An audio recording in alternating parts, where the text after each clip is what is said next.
They're setting something up right there. I'm not sure. At my first thought, I was thinking maybe they're going to blow the rail tracks. That could be what they're doing, you guys, is looking to sabotage the railroad line here. But yeah, they are definitely doing something right now up there on those railroad tracks. I just saw it looked like maybe they were putting like explosives in place, maybe like unspooling maybe some kind of wire or equipment there. I can't really tell, but interesting.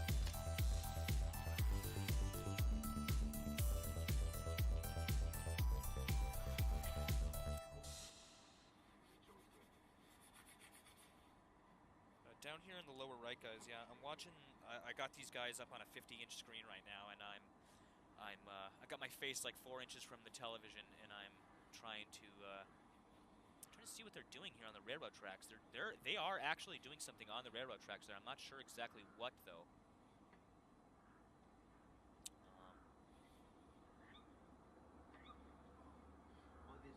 Look, you got some troops moving across there.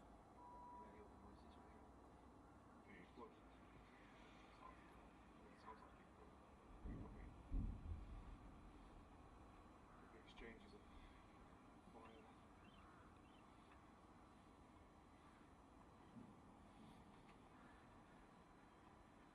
The camera in bottom right is near Crimea. Yeah, unfortunately we can't zoom into these cameras. If I could, I would. Yeah, if I could, we would definitely be looking at it a bit closer. Yeah, we did just hear some other explosions off in the background from Kiev, guys. Actually, up until a few seconds ago, it's been a relatively quiet night compared to the night we had before. We had a big explosion that was heard a few hours ago, followed by some other smaller explosions as well.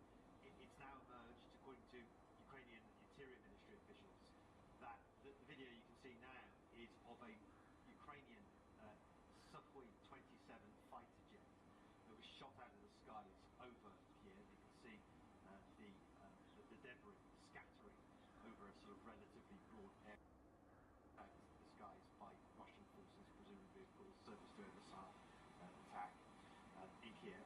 The second incident, and also in the suburb of Kiev, was that there was a Russian rocket attack on what is described as a residential area. You can't. It caused damage to that building. You see pictures of the damage and the fire inside that apparently residential building. You might not be able to hear this. You might not be able to hear this now, Anderson, but right in the distance, from when I'm speaking to you right now, I can hear a rumble of explosions as day breaks over this Ukrainian capital. And of course, as you mentioned, Russian forces, according to the United States, are about 20 miles away, 20 miles outside of the city.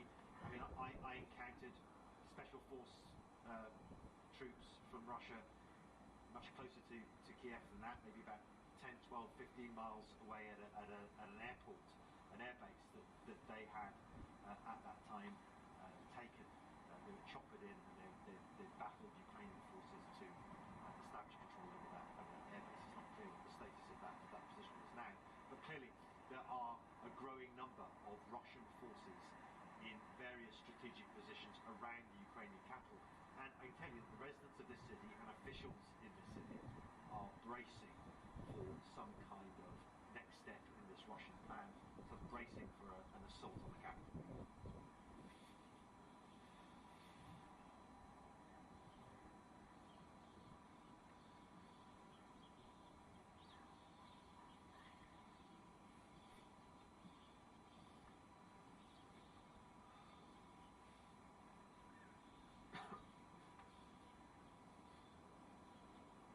Someone get this man a cough drop.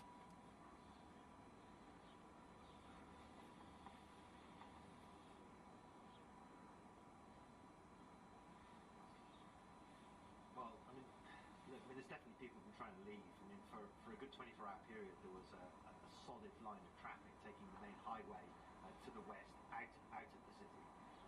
That seems to have subsided now. I think the people that were going to leave, for the most part, have already left.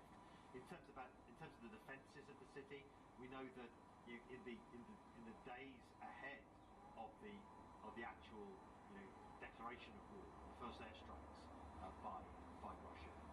Defences were set up on the outskirts of the city. Then we also know that the Russians pounded those defences on the outskirts of the city with barrage after barrage of cruise missiles and tanks. Right, not seeing really well. Air raids fly down across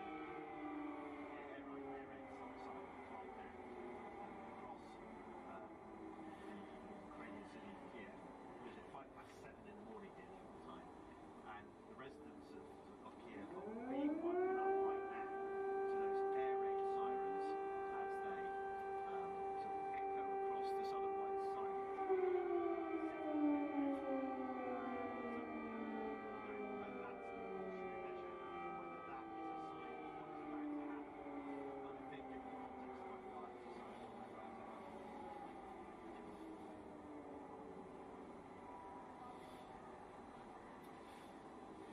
Yes, and there are I think some quite considerable facilities here in Kiev. There are air raid shelters, there are subway stations, underground railway stations where people are housed.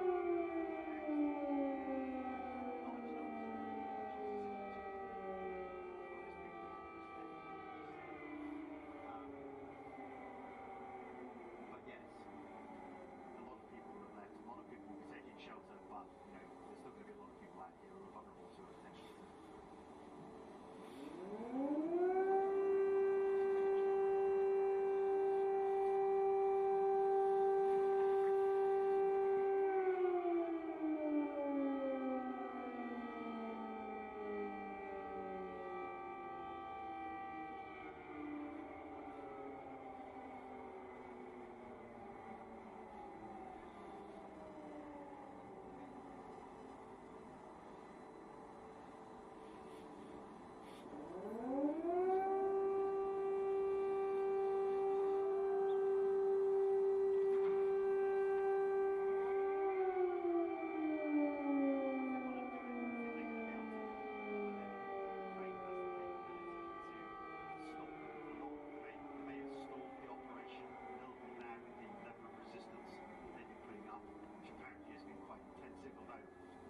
My vantage point here on this rooftop in the centre of Kiev, I haven't been able to witness the level of that resistance.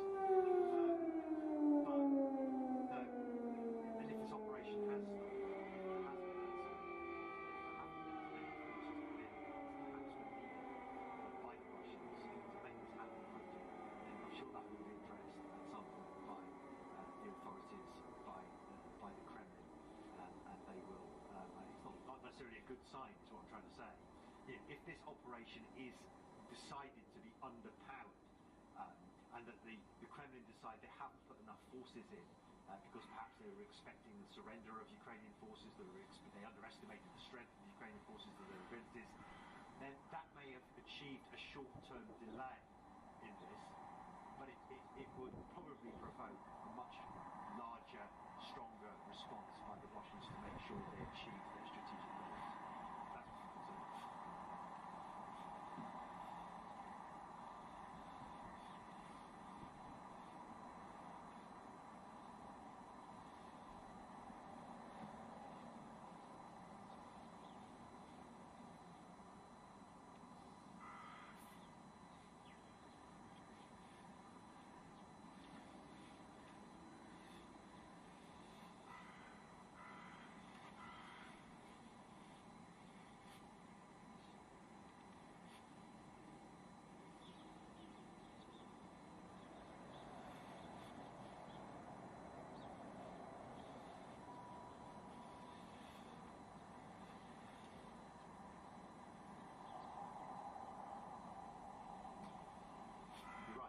We don't know what the real strategic objective is of this invasion by Russia. I mean, Vladimir Putin said it was a special military operation to, secure, Donbass and to, secure the territory of those small little republics that were recognised a couple of days ago. They only occupy and control a small amount of the territory that they claim as theirs. And so, that initially this was set out by the Kremlin, by Vladimir Putin, as being an operation to expand their territory and to push back Ukrainian forces in the Donbass.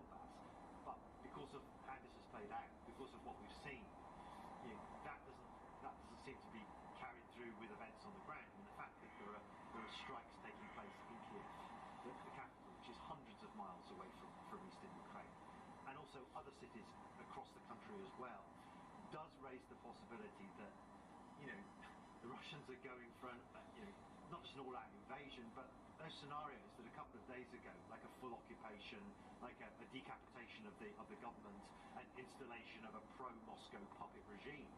A couple of days ago, those sort of theories only found, listeners in the dark recesses of the internet. Now we're looking at a Russian government that has shown itself to be absolutely militant when it comes to Ukraine. And so, as far as I'm concerned, it seems that anything's on the table.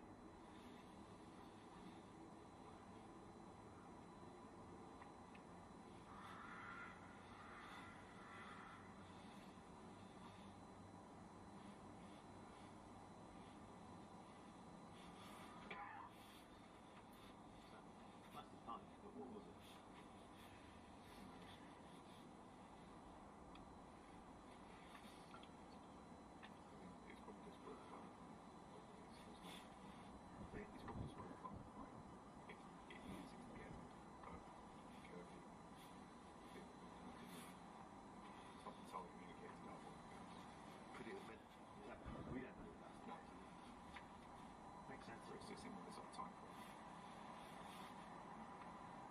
Maybe it's not an air raid show siren. Maybe it's a curfew. But we don't know that. We don't. We haven't. I won't put it to air. It's just an assumption. Maybe.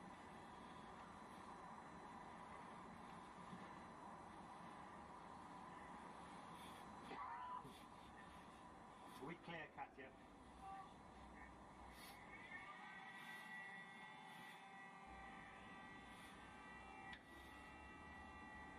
No. It's all quiet, and apart from those sirens which came out of nowhere, I don't have anything at the moment. Well, me too. No, not at the moment. I mean, it's...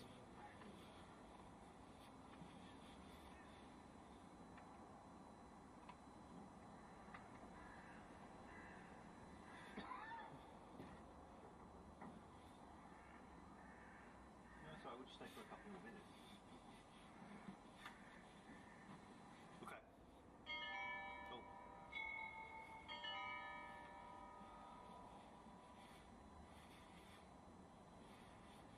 Yeah.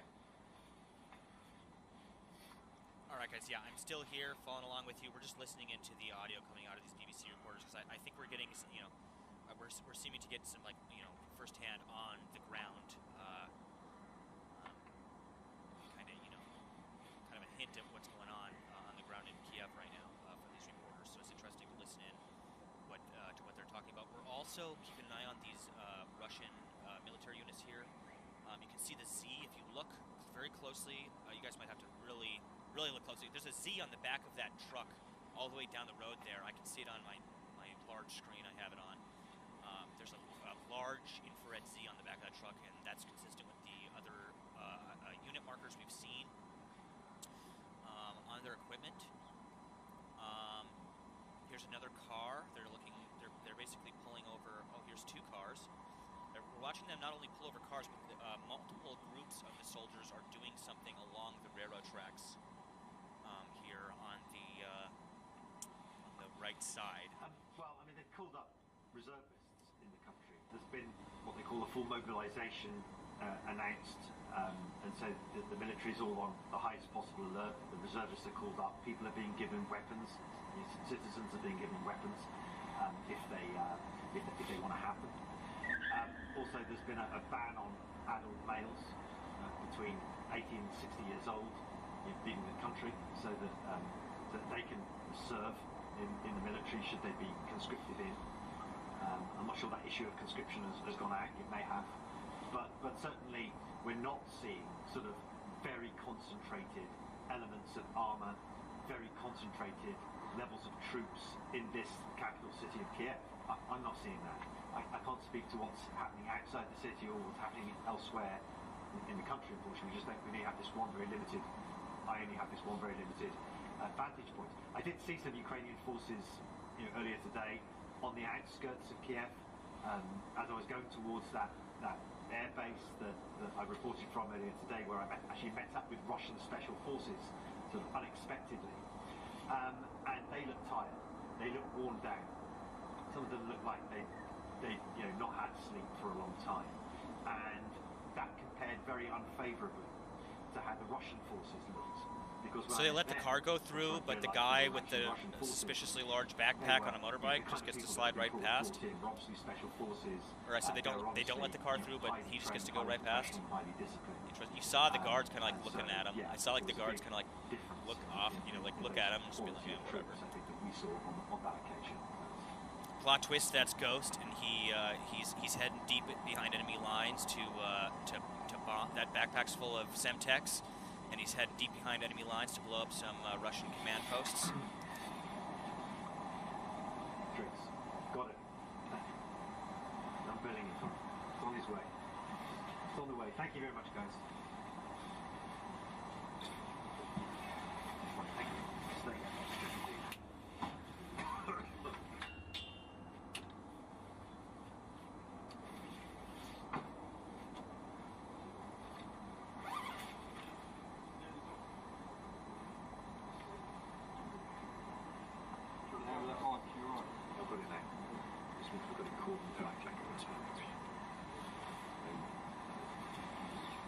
Yeah, somebody said it does look like they could be arming some explosives on the train tracks. Yeah, that definitely could be. They could be just trying to destroy infrastructure, maybe. But you would think they would. You would think they'd want to keep these rails intact so that they could possibly move resources into Ukraine. They could potentially move, supplies and hardware, military hardware on these rails. So I don't know. That's an interesting question. But if you look down the rails a little bit, there's another 3 or 4 Russian soldiers down that way as well, doing something on the railroad tracks. It's kind of hard to see, but down a little farther, there's a couple more Russian soldiers that are taking a look around. No.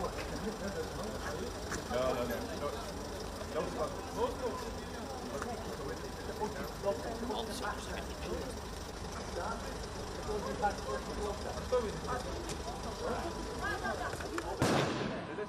Louis, keep inside. In here. How can I find it? Right. Guys, where's this audio coming from? Okay. Right. We've got to be mindful with the driver as well, okay? Let's move down this way against the wall.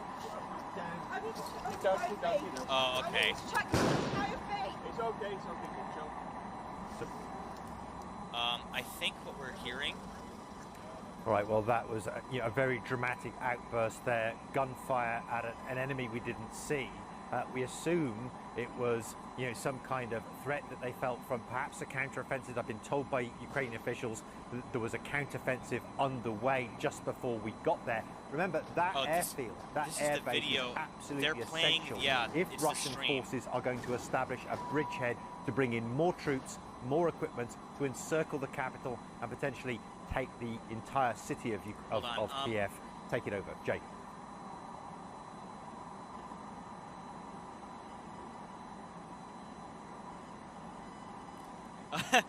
Anko just said, reporter on the stream is at Mick Hance CNN on Twitter.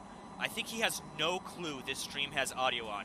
You guys, we have I don't think they realize it, but they have their audio, their mic is hot right now, and we've been listening to hot mic audio coming out of the CNN reporter all night. Okay, so what you guys just heard was them playing a video of an earlier run-in with them over the network, I believe. Yeah, hold on really quickly. So yeah, the only other audio we have is that other Kiev cam, the Maidan. Whoops. This one here. Or sorry, I want to see if this one here has audio. Yeah, no audio on that one. Okay. Let's go back to our CNN, our CNN correspondents.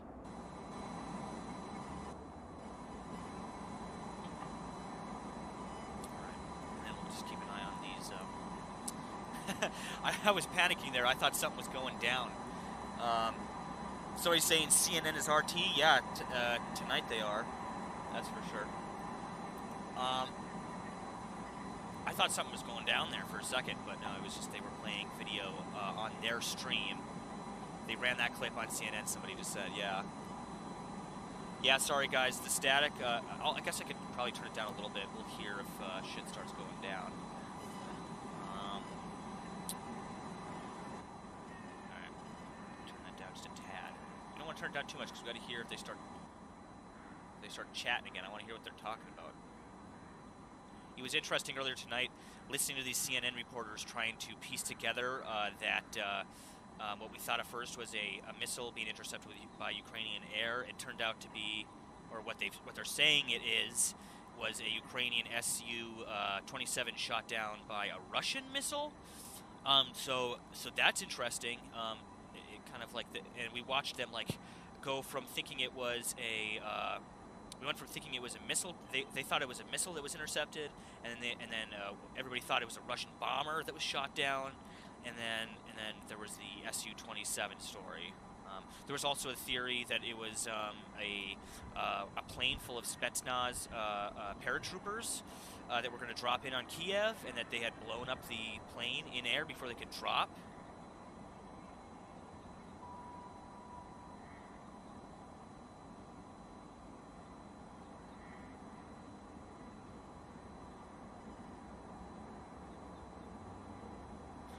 Okay, so we're still kind of keeping an eye on the troop movements here.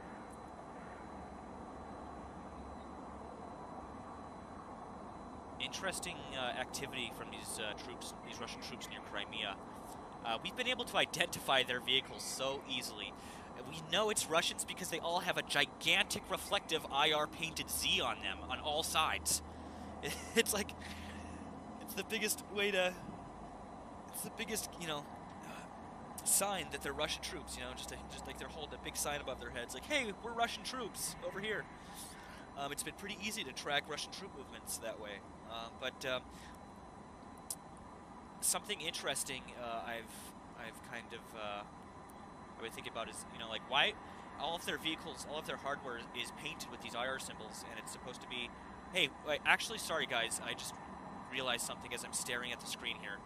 Sorry to get sidetracked, but there's smoke in the background of this. You guys, there's a gigantic plume of smoke coming up in the background here. In fact, I'm going to try to screen cap it for you guys. And, yeah, I'm going to screen cap the situation, and then I'll bring up that photo so you guys can see it. But, yeah, there's a gigantic plume of smoke back there. And I thought it was clouds at first, but that's actually like a big mushroom cloud coming up in the background. Or really it looks like just something on fire, but it must be big because it looks miles away right now. I'm going to post this into the Situation Room if you guys want to take a look at it, but I'll put it on screen for you guys so don't panic. Okay, I just posted this in the Situation Room. So you guys can take a look at that. Here, I'll get it on screen for you guys. So this is the screen cap I just took. There is definitely smoke back there. And okay, so look here. First of all, you got the gigantic white Z. Hold on. I need to bring this up so you guys can actually see it. Stand by while I fix my stuff.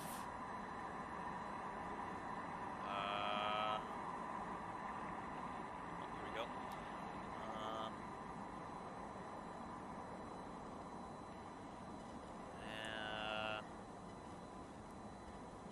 Okay. Here we go. All right. So here is the Z. Okay. I don't know if you guys can see that on stream. You might have to squint. But there's the Z on the back of the trucks there, proving that they are, in fact, Russian troop movements. You got a whole column of what looks to be personnel carriers. I'm not sure. Could somebody confirm? Are these the grad launchers we saw earlier? Or did those were those maybe farther up? I think it was the same road though, wasn't it? And then look, you got one group of Russian military here, doing something here, and on the other side of the tracks here, and you have the same thing down here. You have a group of Russian military here. It looks like one is positioned here, kind of crouching, and they were like setting up some kind of equipment on either side of the railroad tracks. Not exactly sure. They could just be chilling, but it's kind of odd because like I've been watching their movements on camera here, and they're definitely like it looked like they were setting something up.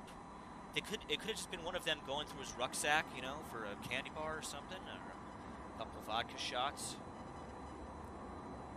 Yep, behind the sign is the APC, and they're just kind of chilling there. But they have a checkpoint set up here. You got these two Russians stopping cars as they come into the checkpoint. But anyway, let's get back to the... wait, you guys can look at it. Yeah, look. Look. Look. See? We got the troops doing some stuff over here.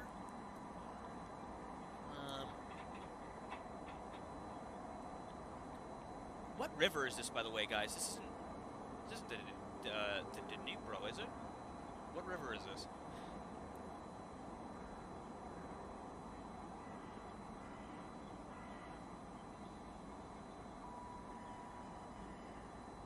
Wait, you're right. Okay, the other day I saw them trucking tons of yeah, you guys are right. I'm pretty sure this is a pipeline they're setting up. I saw trucks just like this loaded with pipe. They're setting up fuel pipelines. They're setting up temporary fuel pipelines to pump fuel to what could be front lines for their military hardware. They need to get fuel as far into Ukraine as they possibly can. And it could be that they are building pipeline to get fuel into Ukrainian territory. Somebody said there's a car park just behind the sign. Seems there's the grad launchers. Yeah. Actually, these could be the grad launchers back here. Now that I thought about it, that we saw on the highway. Maybe they parked off here. You guys could see in the background though the gigantic plume of smoke coming up down there. Looks like a car was talking to the Russian soldiers there. Interesting. So keep in mind, guys, in this area, I think it is heavily pro-Russian. That's just speculation on my part, though, from kind of what I've heard. But just in this area near Crimea.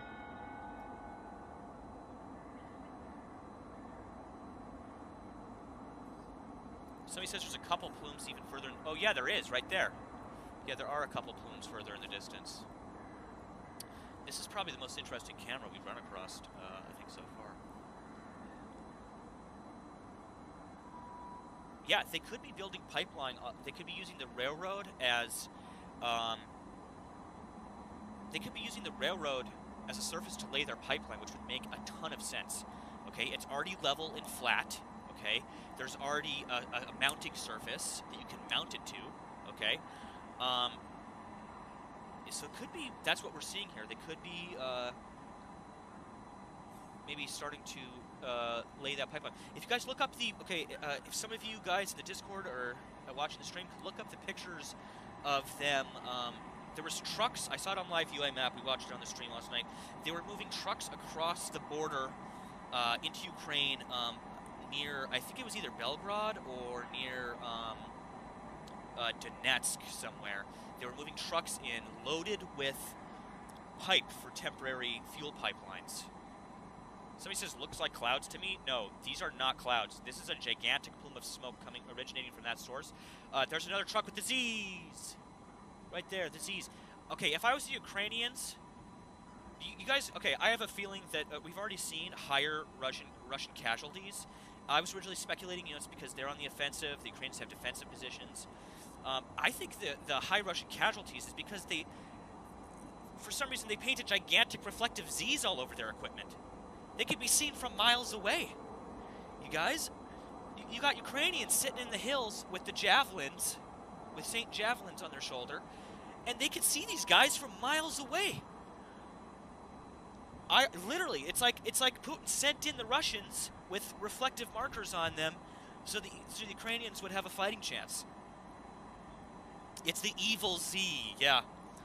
I feel like that's going to become like, I feel like when history looks back on these events, guys, that Z is going to be, I think it's going to be kind of a symbol of like Putin's invasion of Ukraine. I think that Z probably will be brought up quite a bit, because it's, for weeks we've been talking about the Z on all of the tanks and everything, you know? Why do the Russians have all the Z's painted on the trucks? It's because multiple reasons. First of all, it helps them distinguish between enemy vehicles. It helps their aircraft distinguish between enemy vehicles and friendly, okay? Because the Ukrainians have a lot of the same hardware. When you're talking about tanks, personnel carriers, and stuff like that, they have a lot of the same stuff, okay?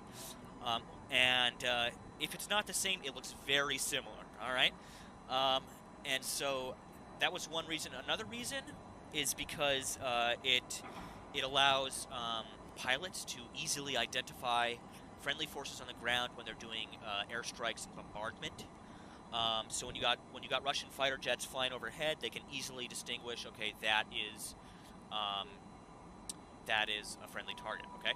Another reason I saw people tossing around was that it was because the Z represented the west, like divisions that were coming from were going to the west border of Ukraine, and there was some kind of translation there with that. Yeah, O is used for eastern units, Z is for the southern units, and a different letter is used for the northern units. Okay, yeah, that makes sense. I thought it was western, like, because it's Russia's western border of Ukraine. I thought that was like what the it was translated from a Russian word for west, I think. But somebody says O is for oh my God, go back to cams. Roger that, guys. And transition. C is for cams. Yep, C is for cams. Yeah, it's not pods. They're just standing around. Oh, hey, some of them walked over here. Guys, can you see this, guys? Guys, some of them walked over. They went somewhere.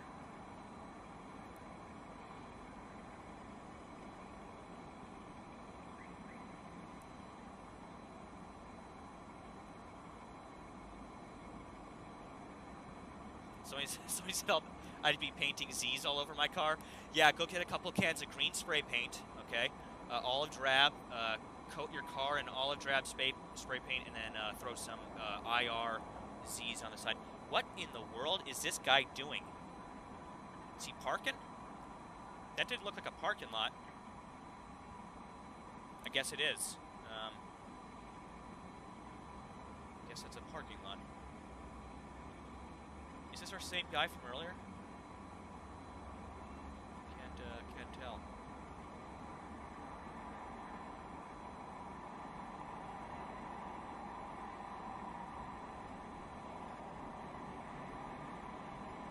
Yeah, what is that car doing, huh?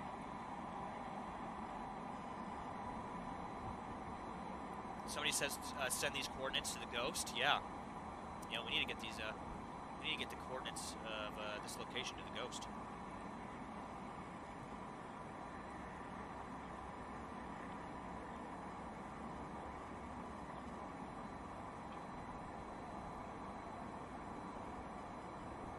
It's Russia, they park wherever they want to. That's exactly what I was just thinking. I'm thinking about how that guy literally avoided the actual parking lot of this, what clearly is the parking lot of this structure, and parked on the lawn. Might be the business owner, perhaps. Look at this guy on his bike. Everyday Ukrainian.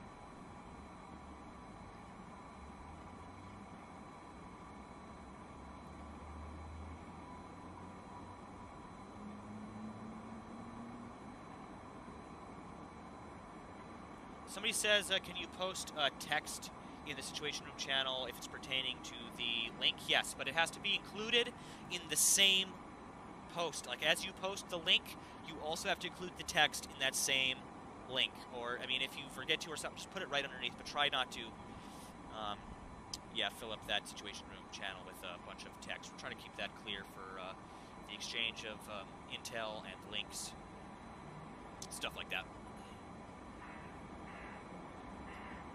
Somebody says there's a second stream for the railway. We've been trying to tell you for quite some time. The Z identifiers IR to avoid friendly. Yes, we went over that. Yeah, I know. I saw the links to the other stream, guys, but I just got this one on screen now. I guess we can switch over to it if you guys really want to look at it. Is it closer? There's some serious troop movements going down there right now, though. If it's closer, then we'll take a look at that. Somebody PM me the link to the other camera.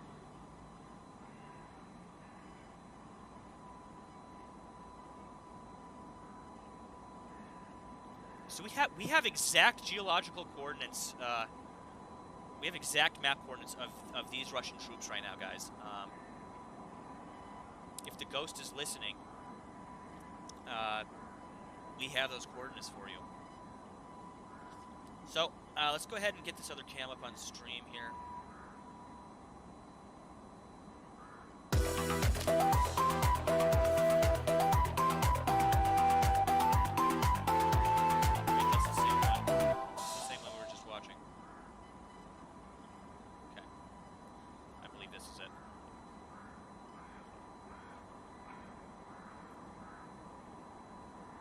Somebody says very peaceful right there. Don't let the audio fool you. So this is the other one, and wait, let's take a look at this one.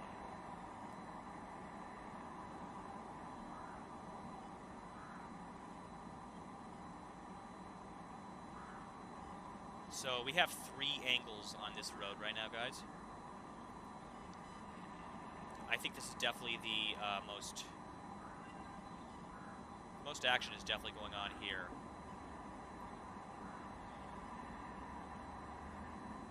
With our Russian troops there. Somebody says the Ghost of Kiev is a modern hero in the making. Yeah, just like Saint Javelin is a modern saint in the making.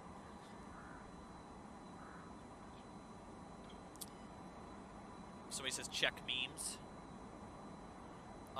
Yeah, memes is an absolute a void that I will be sucked into for 3 hours trying to find what you're trying to show me. So if you want to send me something, you have to PM it to me.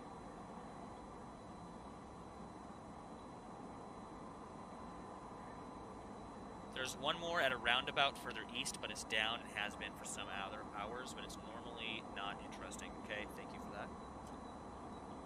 If we need to follow some troops down the road, we might be able to.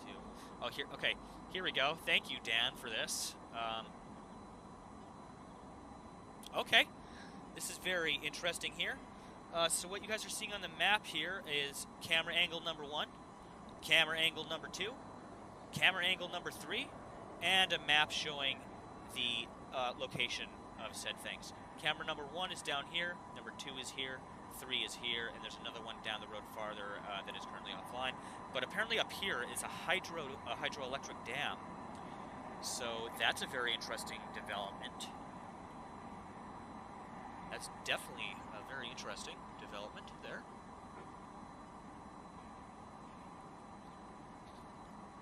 I see people broadcasting the coordinates for these Russian troops. That's pretty cool.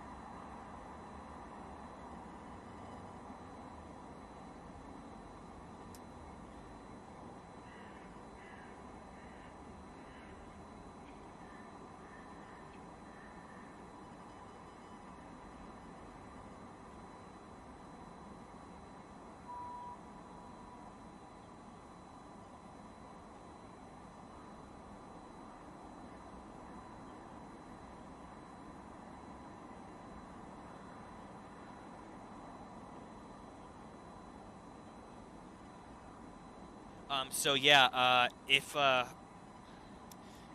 somebody maybe wants to go back to the start of that stream, Sorry, not to the start of the stream, but earlier in this stream on this camera watching here, and maybe take a look at what those Russian troops were setting up, and take a video clip of that, preferably just kind of zoomed in if you can, and then upload that to YouTube or something, and then link it over to us. We can take a look at that, and not only that, but we can publish it, and people will see evidence of whatever they're doing here along this railway. I can't believe the Russians are dumb enough not to take out these cameras. How are they not taking out these cameras? Guys, we are clearly watching their, not only positioning, but watching just kind of like their movements right now. All sorts of things we are seeing out of these cameras. How are they not destroying these cameras?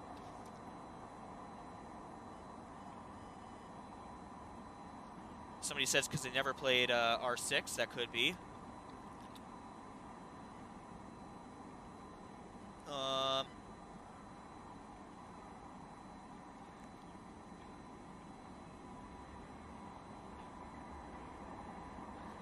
They were just chilling. A lot of people saying it looks like they were just chilling. Yeah, I don't know. It looked like they were setting up some equipment at one point.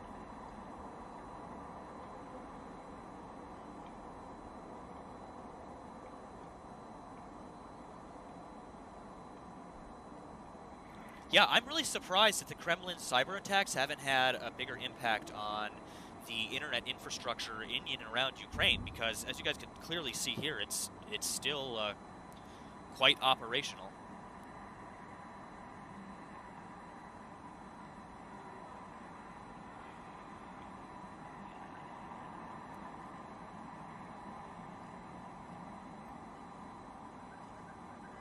Right here, okay, so this is interesting. There looks to be a link that you could actually report these troop movements to. If Ikading wants to post this inside the Discord, he could put that into the open source intelligence tools channel, and if people want to report anything in there, they can do that. Apparently, you can make reports directly to them via email or by calling it in. Somebody says, go to Cam 3. Roger, going to Cam 3. We're at Cam 3, guys. I repeat, we have tanks. I repeat, we have tanks on camera. Look at the Z. There's the Z right there. You got Zs on all sides of every single one of their tanks, and these are IR reflective Zs. Wow, look at that. Would you look at that? Some of these tanks look old. That tank looked pretty damn old. That looked like almost like Soviet hardware.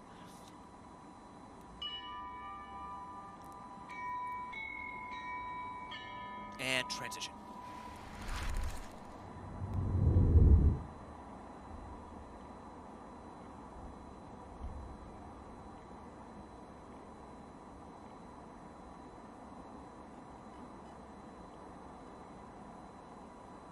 Yeah, to be more accurate, yeah, they're light armored vehicles, not tanks. But when I first saw the video, it was halfway down the road, so I preemptively. So somebody says more inbound from the grocery store. Why do you guys keep calling it the piss tree? Were they on camera taking pisses at this tree? Were they caught urinating on a tree? Is that why we're calling this the piss tree? We have counted a bare minimum 300 tanks / armor / tracked BMPs in the last 20-something hours. Lots of vehicles towing other vehicles too. We have recordings.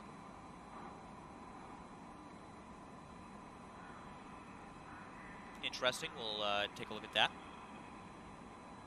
Somebody says that was all Soviet hardware BTRs. Yeah, that's what I thought. That's what I thought. I thought it looked like old Soviet hardware. Thank you for that, Boris.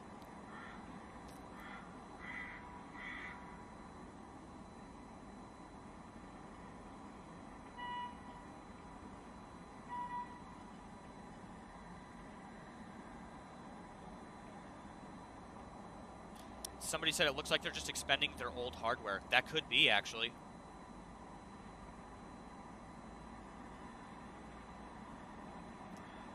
Somebody said those tanks are anti-aircraft. Specifically, they are MTLBs. Thank you for that information.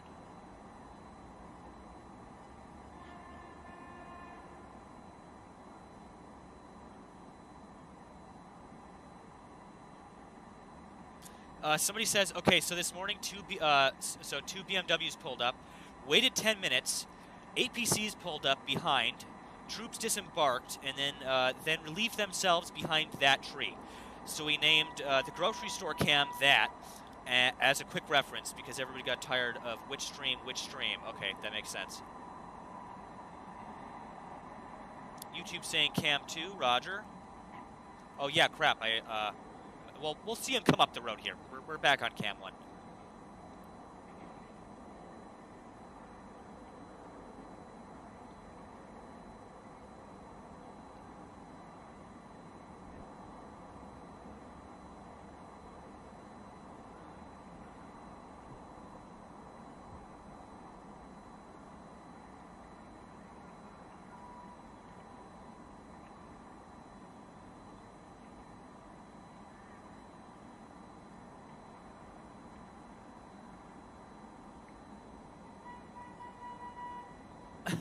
I got probably just the most interesting PM I've gotten in like the 4 days of streaming just now.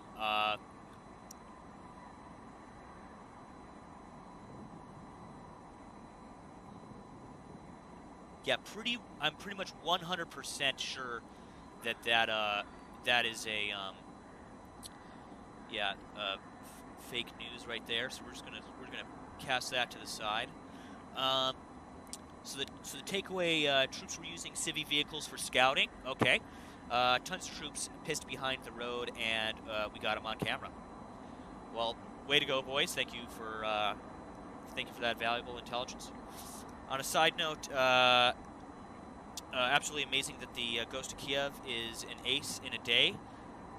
Says Boris. Says I play flight sims, and even I can't do that. Yeah, I've played a couple rounds of War Thunder, and I've never got that many kills in a day. So yeah, I really would like to hear the backstory on this this Ghost of Kiev.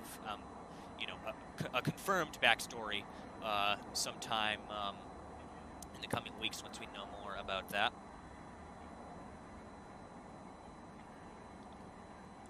Pineapple said he's watching the situation around Kiev, I believe, and he said explosion, distant jet, air raid, siren. Actually, hold on, let me see here. I think he said, hold on, let me see here.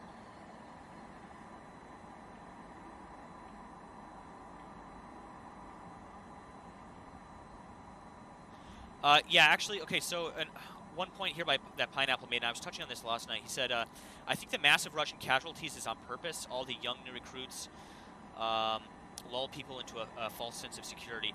Yeah, or I don't know about that last part, but what I think, and we touched on this on the stream last night, is that the majority of troops that are being sent into Ukraine at this time, the troops that we're seeing here, okay, the troops that you saw marching last night on the cameras that we were watching, those troops are most likely Ukrainian conscripts, okay? Sorry, not Ukrainian conscripts, but Eastern Ukrainian conscripts, all right? The first soldiers they are most likely sending into battle here are at least out of the east, going into this region of Ukraine that we're seeing here. These soldiers here are most likely either out of Crimea or either out of somewhere in eastern Ukraine, the LPR, DPR. And I think it's most likely that the majority of the troops that are going into combat now are conscripts and young Eastern Ukrainian men in rebel territory that were called up to fight. I would say most, maybe not all, but most of which had no desire to do so. Okay, we saw evidence of that over the past couple days. Eastern Ukraine, like people in the rebel-held territories, were getting texts that said they were talking about how the young men in Ukraine were being called up to fight, and that if they tried to run, they would be, put in prison, basically. Here's those APCs, guys, rolling up here on screen now.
Yes, guys, we know we know that they are APCs, not tanks. Yeah, these are armored personnel carriers. Somebody had mentioned that they were specifically anti-air, at least some of the ones we saw, and they're all Soviet era, meaning it's older Russian hardware that they're sending in first. They're using the old stuff first because it's expendable, okay? And they have tons of it, all right? There was evidence of this weeks ago. We were looking at evidence of them pulling droves of Russian old Soviet APCs and tanks out of warehouses that they had been storing for years.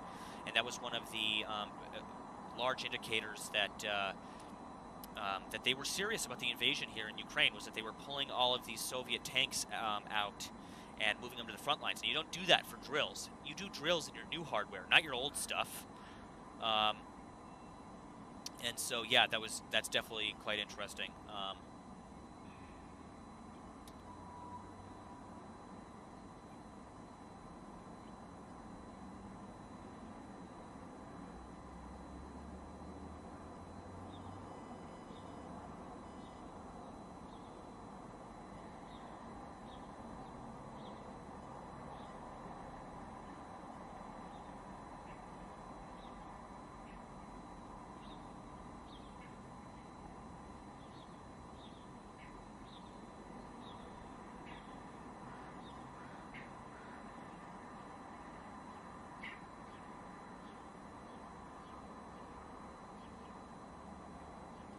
Somebody said, what? I never drilled in new vehicles. From all the footage I've seen out of Russia's, like most of their military drills and exercises they've been doing, it's all newer hardware that they're showing off, at least in the videos. And so that's like kind of been the trend with the Russians, at least. Okay, is that a lot of the drills that they're doing and the exercise that they put on, at least the ones that are filmed, it's all with their newer hardware. Okay. And the fact that they pulled all this Soviet hardware out of these warehouses was a good indicator that this was going to unfold.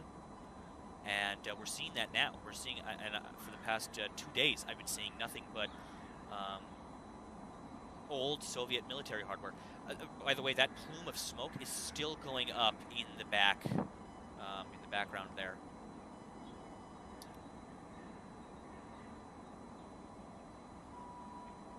Somebody says they show off stuff. Sorry, excuse me. They show off stuff, but how much hardware do they really have? The Russians have a serious amount of mechanized forces, and I think a lot of us in the West have a habit of underestimating the Russian military. Now, of course, yeah, we've seen that the Ukrainian military was definitely underestimated. They have so far put up a hell of a fight, and they're definitely slowing the Russian advance, or it could be that the Russians are just taking this one step at a time. As I said, like maybe they're taking more of a phased approach to this invasion. That's kind of what we're seeing here. They're obviously taking steps to. I mean, this could quite possibly be, as we were talking about earlier, signs of them building that pipeline we were talking about, because we've been seeing evidence of that all over in and around Ukraine, of them building these fuel pipelines to bring fuel to the front lines for their tanks, their APCs, their missile artillery, and other mechanized units. Staging support. Somebody says, yeah, I haven't seen one T-90. Me neither. I've not seen any T-90s. Actually, I think we saw a couple in Donetsk the other night. But guess what? They were on flatbread trucks. They weren't rolling on their own tracks. They were on like shiny semi-trucks with flatbeds, and they were rolling those through the streets of Donetsk. I think we saw a couple T-90s on those cameras. Either that or it was a T-80. Yeah. Either that or there were T-80s. As I said, I'm not an expert on Russian military hardware, but they definitely looked like the newer tanks, not the old Soviet ones we've been seeing. So he says lower right has no location tag. Where is it? We're looking at a camera near Crimea right now. We've actually geolocated it. We have the coordinates and everything. We've actually reported these troop movements now, officially. And yeah, this is somewhere near Crimea, and we've just been kind of keeping an eye on it.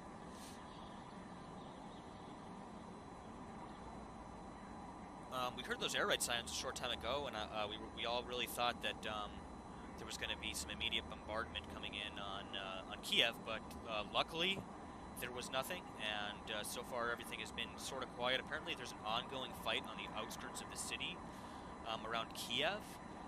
There was sporadic reports coming in that they possibly blew up a bridge in order to stop the Russian advance on the city. It could be that the Russians are maybe looking to get a bridge set up or something at this time. Somebody said T-90s suck. Russian crewmen have said that. Yeah, that's possible.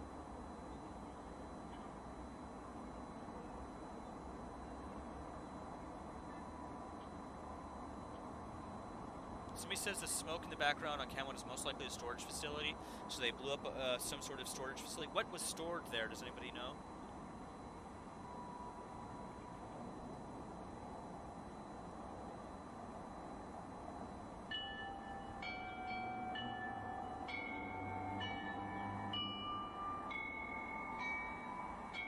And we're coming on 8 a.m. Sorry, in Kiev.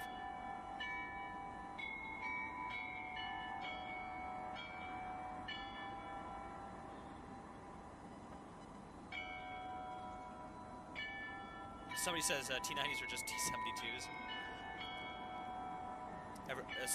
Luke Gonzalez says, Turkey! All caps. Yeah, we've heard about Turkey. We've been keeping tabs on the Turkey situation.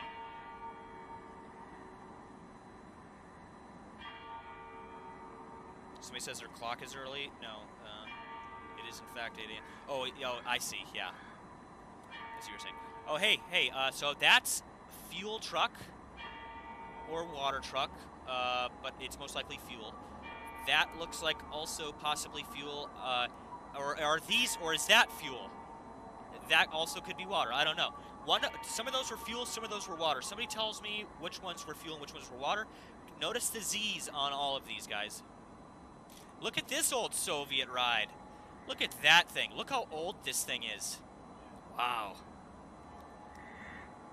Somebody said 2 water, 1 fuel. Roger that. Or is that 2 water, 2 fuel?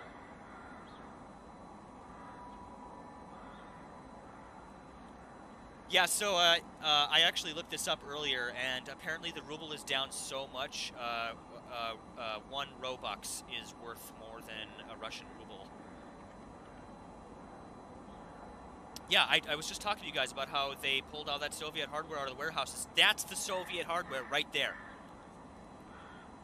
That stuff is definitely old. Z is for Russia, or Z is Russia. Yeah, Z is Russia. Okay, so for people that are wondering what the Z means, it is, okay, so what you're seeing that Z on all of it'll be on everything. It's on their tanks, it's on their APCs, it's on everything that has wheels or tracks, okay?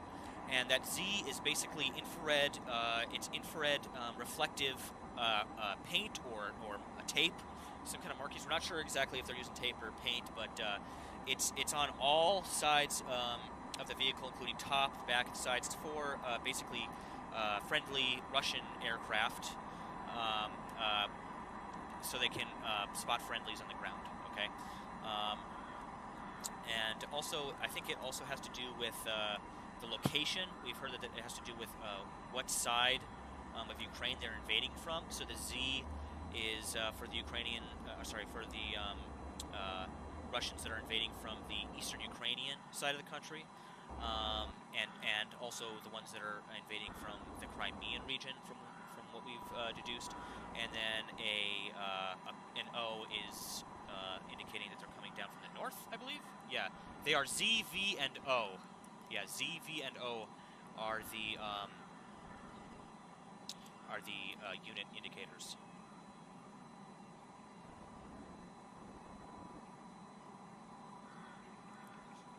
Bonza said the U.S. also has old hardware.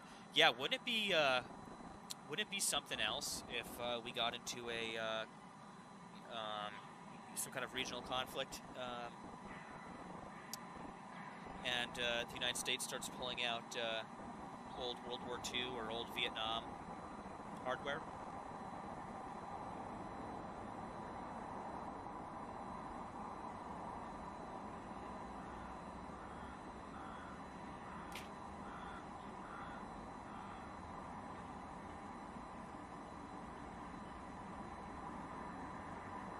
So he said F-14s could make a comeback? Yes. Yeah, somebody sent in the A-10. Yeah, actually, if there was one piece of lethal hardware we should have given to the Ukrainians, it's a fleet of A-10s. If the Ukrainians had a fleet of A-10s right now, guys, the Russians would be running for the hills, I'm telling you.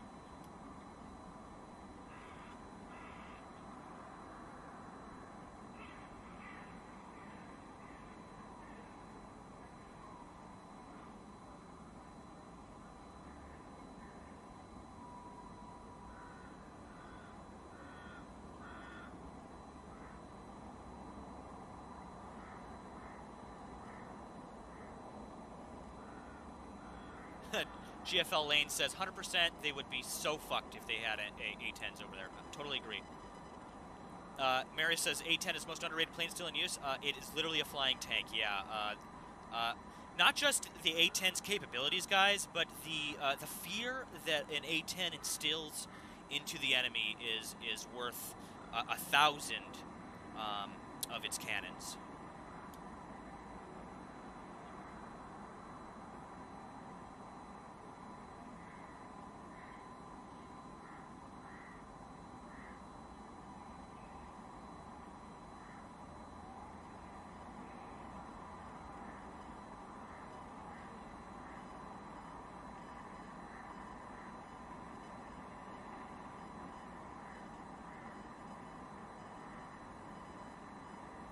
Yeah, the U.S. could supply just one A-10 to the Ghost of Kiev, and this war would be over.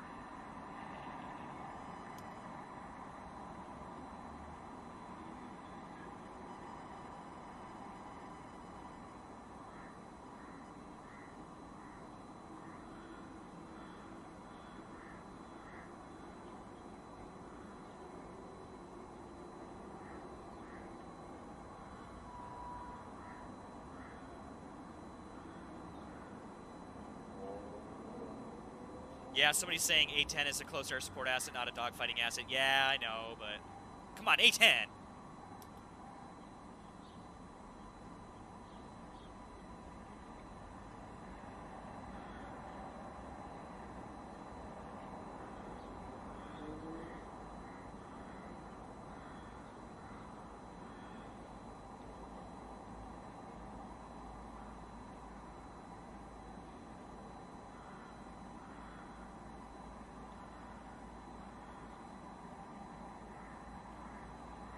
Somebody in the chat said the Ghost of Kiev is a Russian, or sorry, that the Ghost of Kiev is it was a hoax.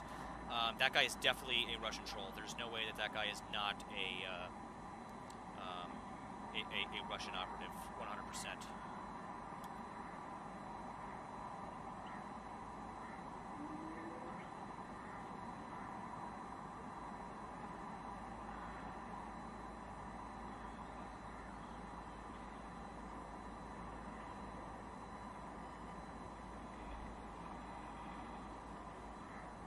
I mean, it doesn't matter if the A-10 isn't a fighter aircraft. Just the morale boost it would have to the Ukrainian military and the fear it would instill in the advancing Russian forces coming into Kiev, they would turn around and just run right back to the Kremlin.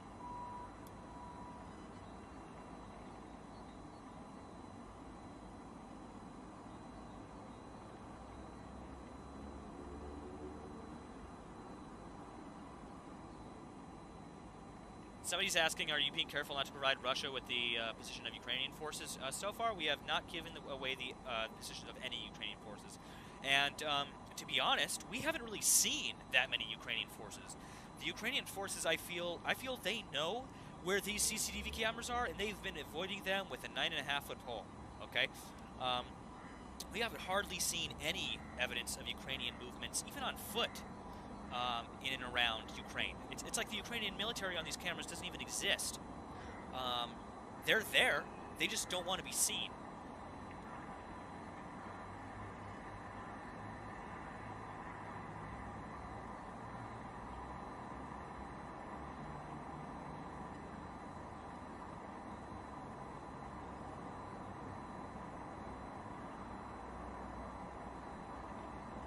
Somebody's asking where's the bottom right camera that's in Crimea. We've been monitoring some Russian troop movements in the area today. They got a whole bunch of troops lined up along this railroad here. And we've been keeping eyes on them, keeping tabs on them over the course of the morning. Let's go check back in on our other camp here out of Kiev. Everything's still silent in Kiev, guys. Not too much in the way of traffic. Not a lot of people running around right now. Actually, now that I say that, there is quite a bit of traffic on this highway here. It could be people looking to get out of Kiev, perhaps.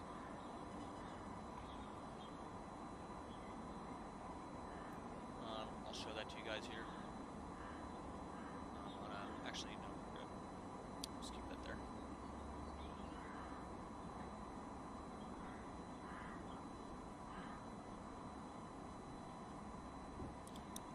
Somebody said, how sure are we that some of the troops we've seen were camouflaged Ukrainians? Because all of the Russian troops have either the Z's on their vehicle or on their uniforms. They have these orange and black stripes. It's like tape that they put all over their uniforms.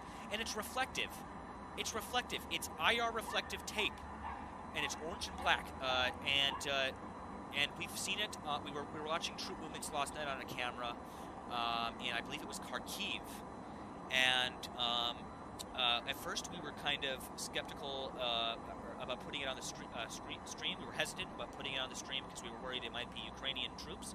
But then immediately I saw it was like every fourth troop was covered head to toe in the IR reflective tape. When they put it on like the sides of their pants, they put it in like a shape of a Z.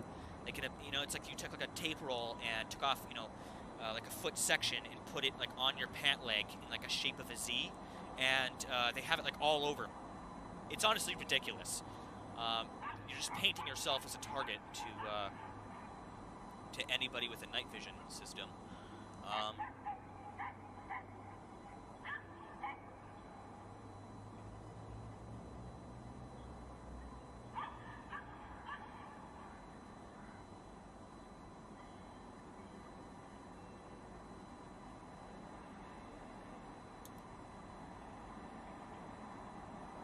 So guys, I'm going to take a quick break for a little while, and I think about a 5-10 minute break here, and when we get back, we're going to go through basically all the updates that are coming in right now. We're going to take a look at what's going on in the battle on the outskirts of Kiev. We're going to take a look at some of the other updates that have come in out of Odessa and some of the other areas of Ukraine, and we might also take a quick look at the airspace, what's going on there. Since this all really kind of took off, we've been not really keeping an eye on the airspace. So it might be interesting to take a look at some of the U.S. aircraft in and around the bordering countries to see if there's any activity there. For anybody tuning in on Twitch and YouTube, thank you guys so much for tuning in tonight. Nice to see all of you guys are joining us. If you guys are looking for any of the links to our sources, you can find them in the description below the stream, at least on YouTube. If you're on Twitch, you'll have to hop over to YouTube to get those, or go onto our Discord. There's also a link in that description on YouTube for our Discord server if you guys are interested in joining that. That's where we share all of this intelligence. It's where people are feeding us reports from. We've got channels set up in there from doing everything from intercepting radio communications and translating them to people looking at flights and tracking flight radar. We have people in there doing speculation on what we could be seeing. We have people in there sharing videos and stuff and live cams and monitoring the live cams. All sorts of activities are underway over there in the Discord if you guys would be interested in checking that out. For everybody watching, once again, thank you guys so much for tuning in. We are actually hearing some explosions here near Kiev, so I'm gonna go radio silent here and let you guys listen into that.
Yeah, guys, that actually might be Ukrainians.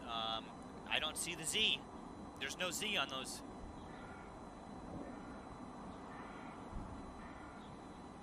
This could be fake.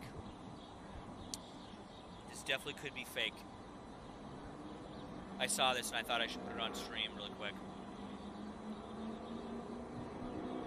Because I didn't see any of these movements. We've been keeping an eye on this camera all night. We didn't see anything like this. Somebody messaged me and said we definitely missed this. I don't think this was this morning. I think it is fake. I think a lot of you say it's fake. Well, we'll put it on the back burner, and maybe we'll hear more on that later.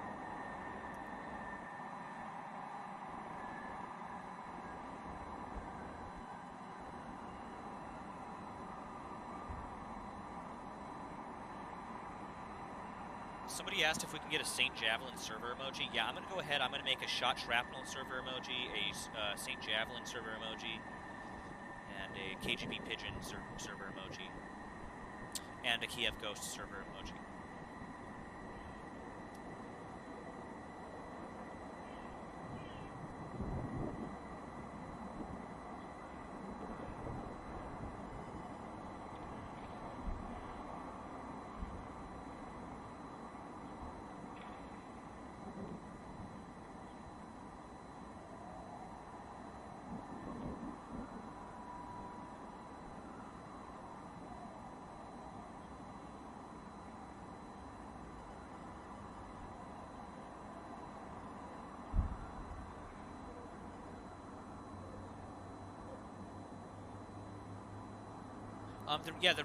Somebody said anything not fitting the narrative here is fake. No, the only reason I think that might be fake is because we've been monitoring that camera all night, and those don't really look like Russian armor. That looked more like something the Ukrainians might have, and there was no Z or identifying markers on them. And as I said again, we've been watching this camera all night live right here. And somebody mentioned that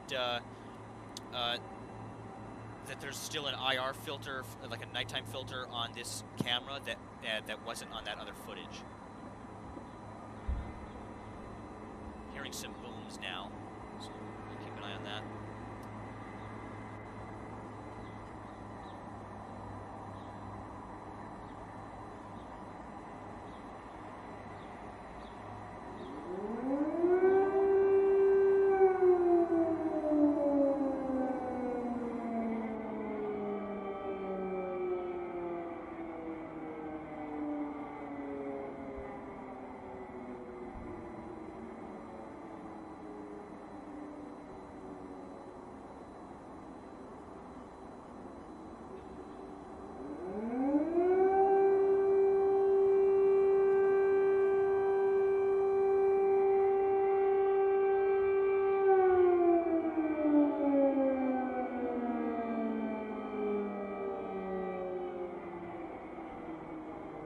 That is confirmed. I just got 2 confirmed sources that show that military convoy was yesterday, but we'll get back to that in a second.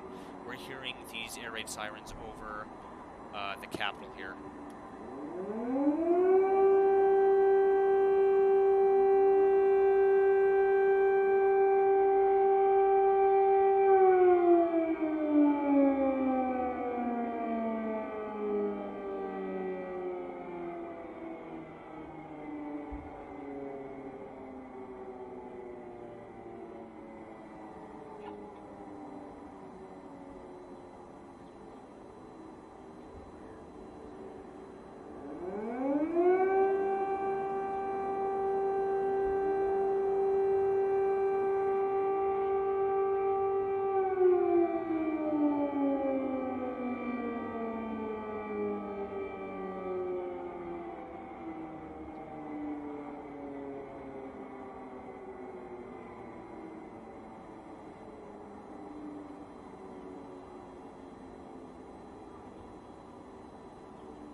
So we have somebody in the Discord that has messaged me, and they have been trying to, they got a hold of the number of the Ministry of Defense of Ukraine.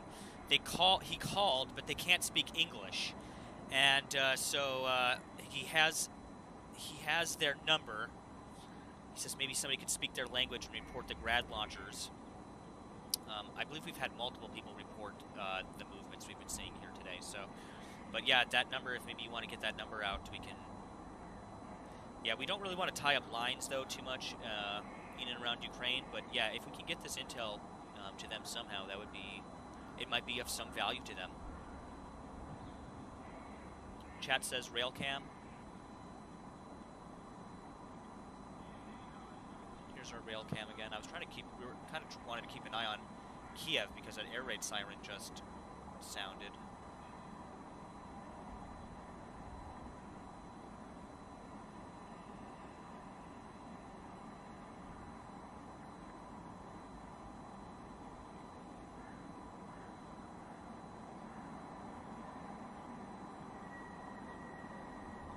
So he's saying, don't double dox them. Yeah, we're talking about the Russians.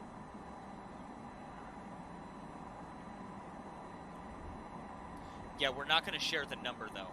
Yeah, yeah, we won't share that number because we don't want to tie up their phone lines. But maybe if somebody wants to speak Ukrainian and call them and report some movements, maybe we can get that set up. But yeah, I mean, honestly, guys, I think some of the intel we've had, I mean, we've seen it firsthand. I don't know. Do you guys think they have? Do you guys think they have a bunch of Ukrainian military sitting on computers looking at all of these CCTV cameras right now? The number we're talking about is for the Ukrainian Ministry of Defense.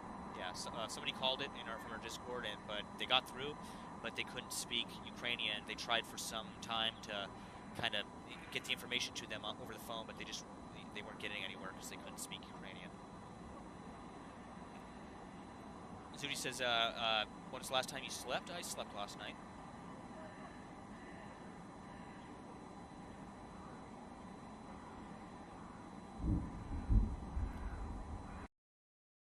Yeah.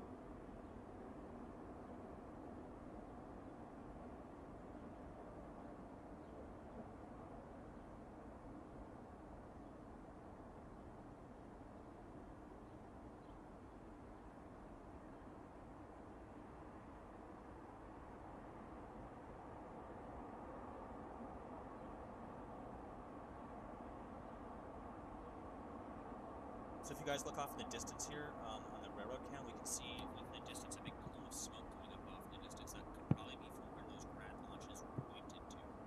As you can see, Russian forces are moving this way in the direction of the grad launchers. So the grad launchers, okay. I've been talking about this, guys, all week, and earlier I was talking about it tonight. The Russians like to prepare the battlefield with a saturation of bombardment, okay? They could use, there's a million different systems that they could use to prep the battlefield, but their one that they are most fond of is grad launchers and like thermobarics, okay? The grad launchers, it's basically a missile barrage, all right? And it just saturates the target, okay? And that's what they're doing here, okay? First we saw the grad launchers move in, okay? They fired from the dam, so they have a position farther up the road here, near the hydroelectric dam. So the grad launchers fired from the dam to saturate whatever target they were aiming at, and now the tanks and soldiers are going to advance. I've been talking about this all week. If some of you in the chat have been tuning in, you guys will remember that I've been talking about this same strategy for the past 4 days straight. I probably sound like a broken record. And this is exactly what we're seeing happen right here.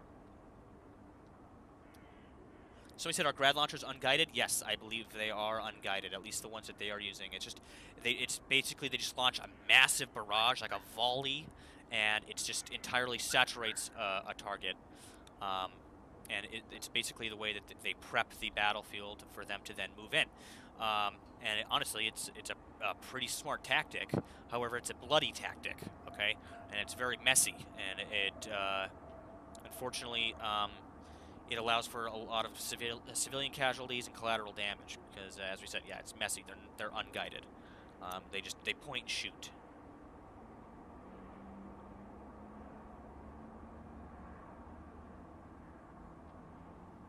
Somebody said, nice targets here for St. Javelin. Yes, very true. They're all painted with a white IR reflective Z. I feel suspicious. I feel like this is kind of sus, the Z painted on all of the tanks. I still feel like it's kind of sus. Just, like they overdid it. You would think with it being the 21st century, we would have some kind of like... I mean, couldn't they just use IR beacons? Or... you know, something like some kind of digital means of unit identification. It is pretty sus among us. Yeah, and somebody just said in the chat it probably has to do with the Ukrainians using Russian stuff too. Yeah, we touched on that earlier. That's the reason that, you know, that's the common you know, idea is that basically they're there for unit identification and also to kind of show what side of Ukraine they're invading from. We talked a little bit about that earlier. And so like the forces in the north have a different symbol than the forces in the east and the forces that are moving in the south. And it also has to do with Russian aircraft looking for friendlies when they're doing airstrikes. But again, guys, right back to before, I don't... I think a lot of you said that the Germans did it in Africa, I believe. Somebody said that that this has been used. Symbols like this have been used in the past. I don't know. I think we talked about this a little bit ago. I was wondering maybe if in the Iraqi invasion, if our forces, if the U.S. forces, maybe used any unit identifying symbols on their hardware.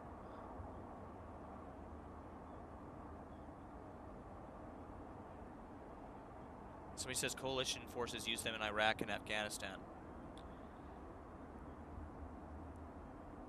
IR beacons emit light, and the IR reflective paint we're seeing here doesn't. So you could use like an IR spot or an IR laser to shine on them. Perhaps to identify the targets. Maybe, yeah, maybe using IR lasers. Actually, I don't think they would be doing that from aircraft, would they? Would IR lasers be like effective? You know, you could like shine it on them, see if it reflects back, or is that not a thing? As I said, guys, I'm not an expert on military hardware at all, but I'm just kind of trying to piece things together here. Somebody says, why pay money to upgrade old hardware? Because it's a lot more expensive to build an entirely new tank than just to throw some new guns on an old tank. Somebody says there's been a Global Hawk flying over the Black Sea almost all night now. Yeah, we've been keeping tabs on that Global Hawk. He's just been chilling. He's chilling, keeping an eye on Russian naval movements. I think they're worried that they're going to launch like an amphibious assault, maybe, like on Odessa. I think that might be possible. IR lasers show up in NVG? Yeah, that's right.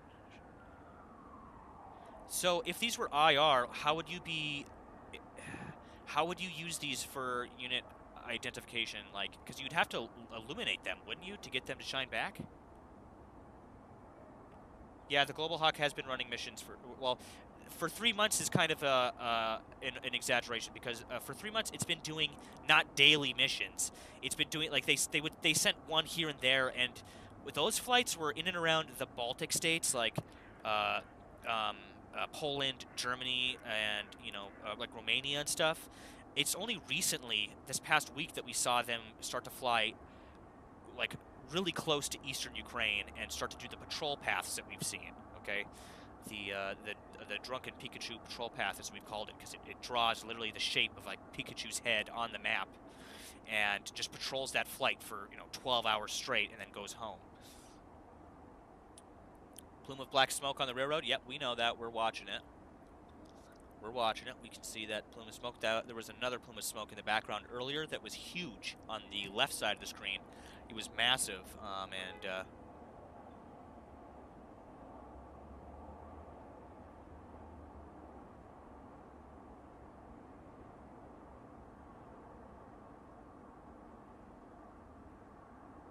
the Z doesn't matter to thermal. They would see him anyway. Yep.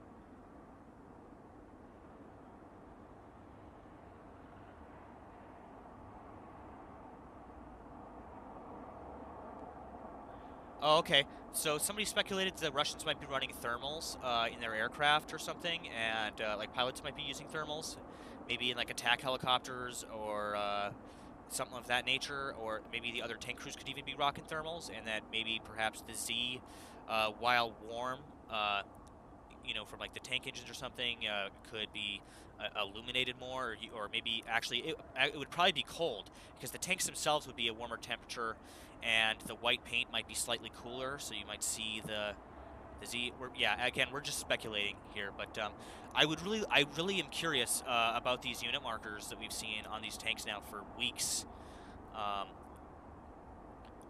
They've come and they've stopped here. We see smoke pluming in the background from what we assume is their launches, their grad launches. We just saw them communicating there.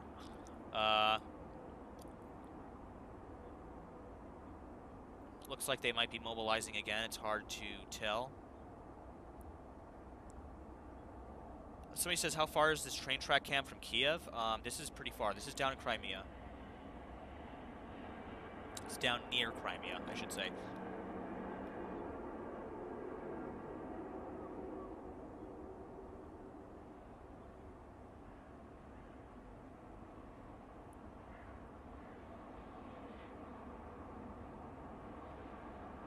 Somebody says I am not live on Railroad. Roger that.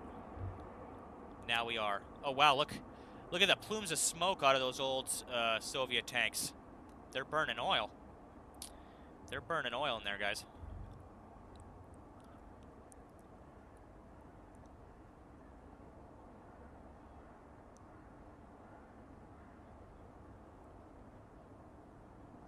Somebody says no, just simple friend or foe identification. You know, I don't know. I feel like there's a million other things they could have used on their tanks besides gigantic, bright, IR-illuminated Zs.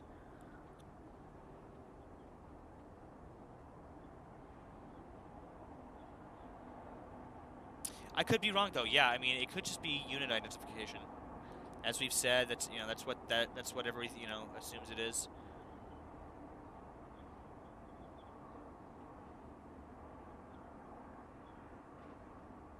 Which cam is the sound from? All the sound right now is from 2 Kiev cams we have. People saying Russians have entered Kiev. Yeah, we have gotten videos, but we saw a couple that were not, they were fake, just to put it bluntly. They were filmed probably from a couple days ago, and it was Ukrainian forces moving through the city. So far, we haven't seen any signs of them. In fact, you know, look, guys, people are still moving about Kiev. As, you know, business as usual, almost. Just a short while ago, we were hearing air raid sirens above Kiev, and now it's almost traffic jam.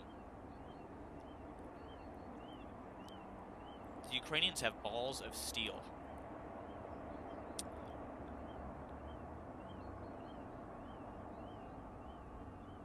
We saw people just, like, hanging out outside, you know, smoking cigarettes.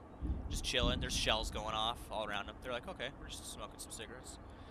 It's nothing that they haven't been living through for 8 years, guys. They've literally been fighting this war for 8 years, since 2014. Once again, I should probably get a cam up on this, say. Here's Lviv. We'll go back and look at our troop movements, but I just wanted to get a look on this camera here. Just got audio. Hold on, let's go live.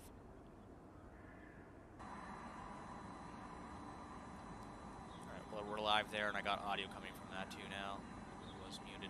Smoke off in the distance here on this Kiev cam, guys. We're pretty sure. I think this is in the direction of the advancing Russian troops. Okay, our tanks have just finally all. Oh, actually, wait, no, that's right. They were holding positions here, here. Oh, they're moving again now. Okay, hold on. Let's get live here. They're probably moving. Oh, we are live. These guys are still waiting to move out, though. It's interesting. Well, all right. We'll keep an eye on our moving tank friends here.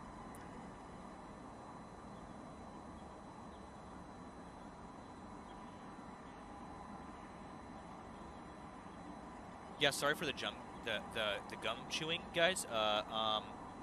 I have literally been speaking all day, and so I needed something to keep my mouth functioning. Water just wasn't doing it. Somebody says, please check your maiden square cam. Checking my maiden square cam. Checking my maiden square cam now. This one. Oh god, here it comes again, you guys. I don't know where it's coming from again. It is live. And volume. Keep inside, keep inside. In here, here. How can I film it? Right.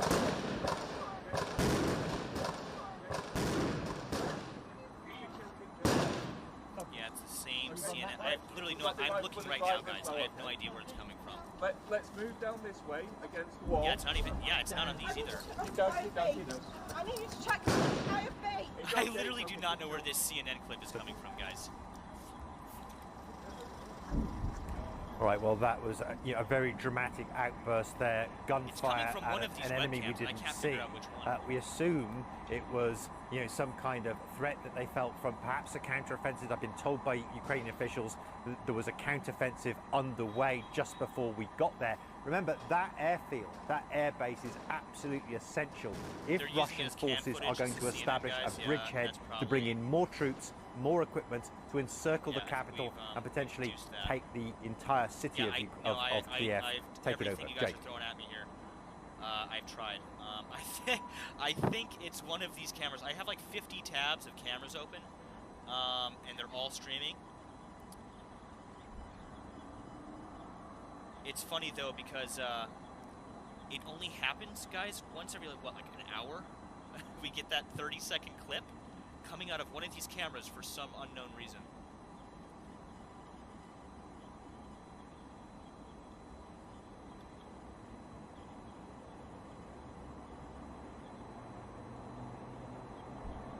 So this is the zone where the tanks are headed, somebody says.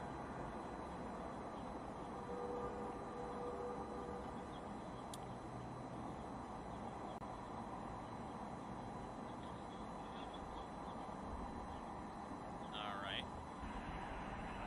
So this is apparently where the tanks are headed.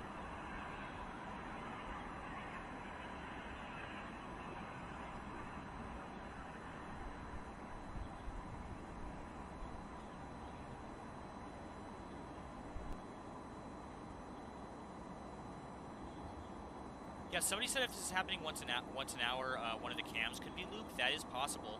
However, I haven't seen any looped cams yet. I keep seeing this looped cam conspiracy going around, but I mean, I've been showing people timestamps and refreshing cameras right in front of you guys for days now. And all times have been consistent with the time we have in our lower hand Kiev clock, which is currently 9:28 a.m. Somebody said, which city are the tanks headed to? I actually can't speak or read Russian, so somebody else will have to sound off on that one. I believe it's Kherson, Kherson.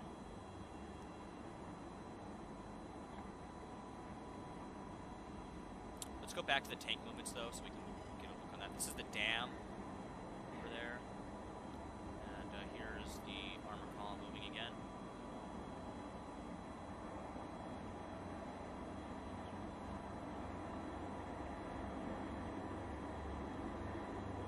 So Klusa in the Discord said it is that what we saw in that truck earlier, it's listening for gunshots. So it's like a shot spotter? That's interesting.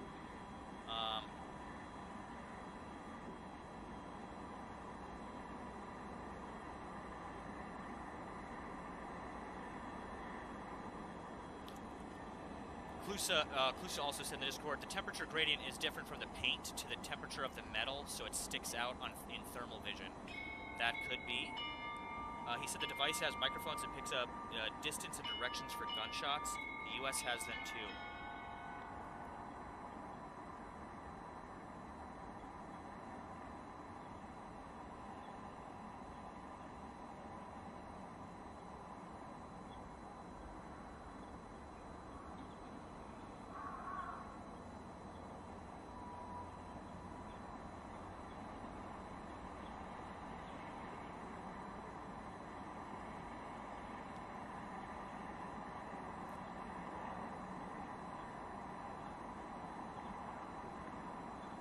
Yeah, he said he knows this from military experience for the paint.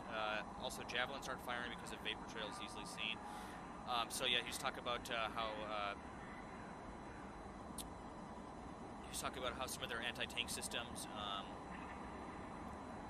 on javelins the Russians could easily see vapor trails, so they would start firing cannons on the area where javelins fired from, kind of like seeing tracers firing. Okay, that's interesting.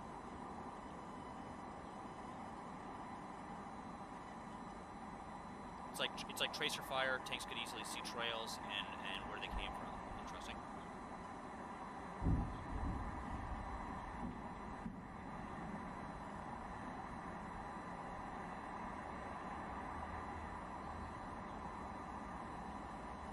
To everybody that's reached out and requested for the veteran role in Discord, we'll have tomorrow. We're going to kind of go through and we'll get ranks sorted out for everybody. So just stand by on that.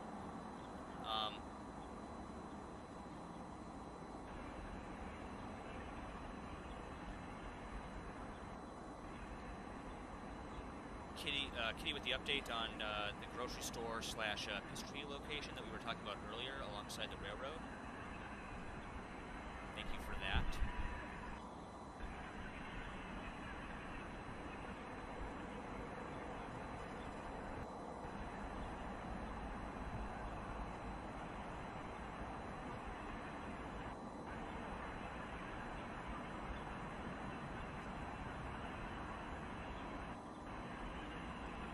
To anybody, we had somebody PM saying that there was somebody in the Discord sharing Ukrainian troop movements. Yeah, we will wipe those up pretty quickly. Don't worry about that. We'll take care of it. Just trying to go through all of the messages you guys have sent me over the past couple hours here.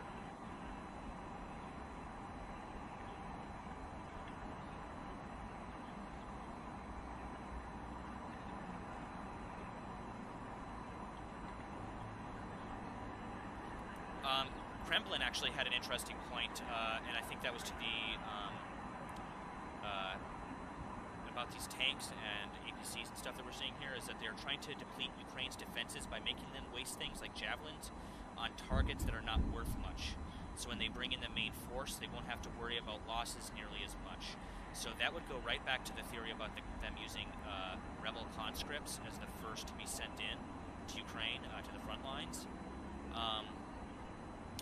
So they're using shitty Soviet hardware, and they're sending young Ukrainian conscripts in first to mop up all the javelin, and then they will move in with their expensive hardware, for what Russia can build.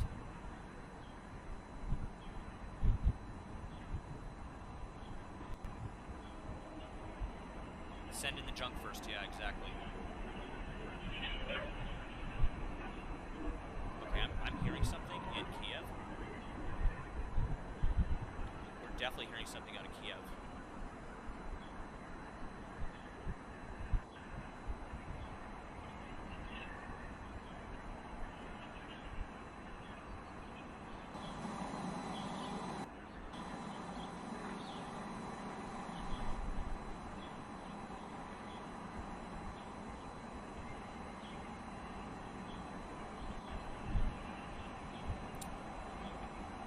Definitely was hearing some noises here from the Kiev cams. Not seeing anything though. That sounded like maybe like a fighter of some kind. I can't really tell. Well, I'm hearing shots out of Kiev too.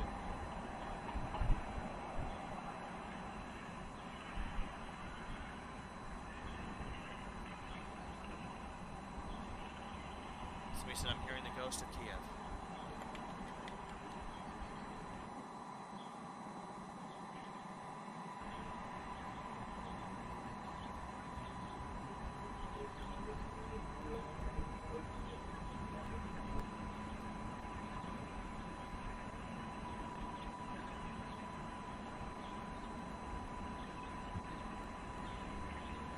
Okay, guys. What we were just talking about. Guess what? Patrick Lancaster, the Russian YouTuber, the Russian YouTuber out of Eastern Ukraine that we've been watching, the propagandist. He just came out with a video saying rebel MPs join Russia in the fight against Ukraine. I think he's speaking to. I think that's about the Ukrainian, the Eastern Ukrainian rebel fighters that were called up to fight. I think, yeah, Shot Shrapnel. If somebody wants to go watch Shot Shrapnel's video on that and maybe get, actually, I mean, we could watch it if you guys want to watch it, but I think we should keep an eye on what's going on here in Ukraine. It's up to you guys.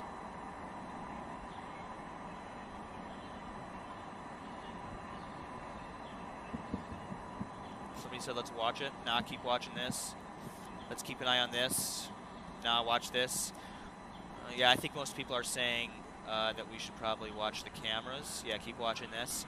All right, we're going to watch this for a while longer, guys, and at some point we'll take a look at that video from Mr. Shot Shrapnel.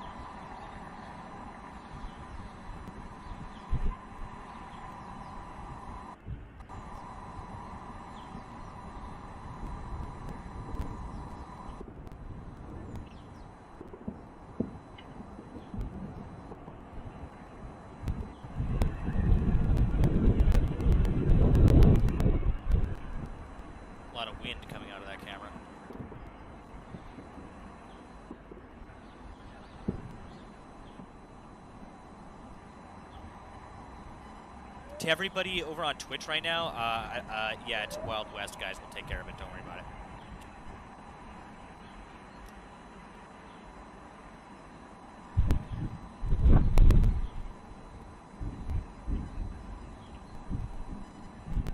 Yeah, we're definitely hearing, we are hearing some wind, but I am hearing some, what sounds like explosions in the distance as well, perhaps, and maybe some shots, yeah.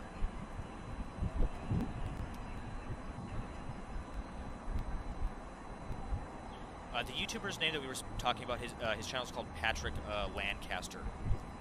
He's an English speaker that lives on the ground in Eastern Ukraine, and he makes himself look like an independent journalist, but we're pretty sure he's directly backed by the Kremlin. Thank you, Sam Oliver. Thank you guys for tuning in. Thanks to everybody that's tuning in right now. Can you stop the static? Yeah. Unless you want to hear, if you don't want to hear anything, you can stop the static. The static is coming off this camera here, and see, now we just have one audio feed coming off of Kiev. If we want to really hear what's going on, especially off in the distance, we have to keep this feed open because this feed has the good audio.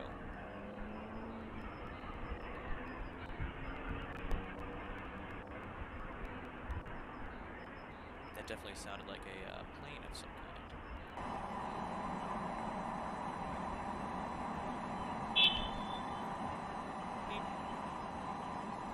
I'm leaving it on. I'm leaving it on, guys. We're leaving it on. Somebody says Lancaster has been documenting the truth for years. WTF.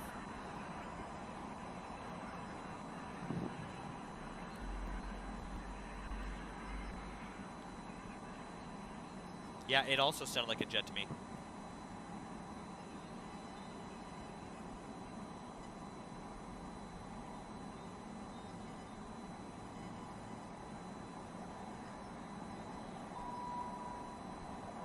People complaining about the static. Yeah, guys, the static. We're having to deal with it because we have to use this camera's audio. I'll turn it down just a little bit, so maybe it'll take the edge off. Somebody said Zelensky surrendered. I haven't seen any confirmed reports on that. I don't think he would surrender, honestly. I think he'll probably hold it out till the end.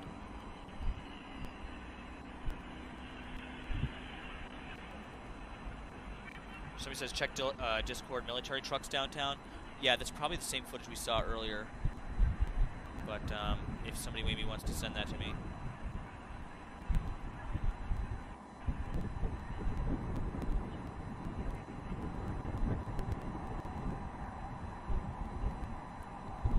Okay, so that the website for monitoring radiation, guys, after we were looking at that earlier, this popped up on the map. So to whichever one of you guys did this, you know who you are.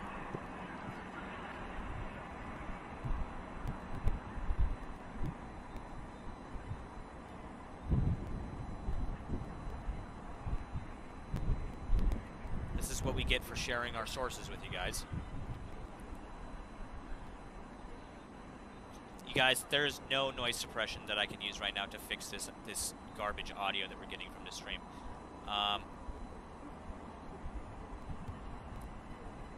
What you guys are hearing is like wind and noise. All right, it's all wind noise, and then the static is just kind of like a crosstalk happening on this camera, some kind of interference. More military tracks turning up at the tracks. More military tanks turning up at the tracks. We'll take a look at that here. Gotta find the camera though. Oh my God, you're right. There's a new column of farmer, and there's a dog. Hey, doggo.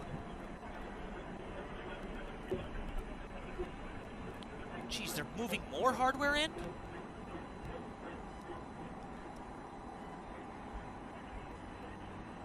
Yeah, there's a pupper right there. A little Russian pupper.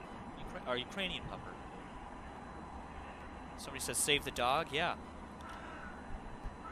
Look, he's right there. You guys can't see him. He's slightly off screen for you, but I can see him.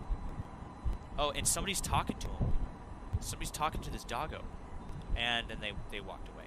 But the doggo's following. It's interesting.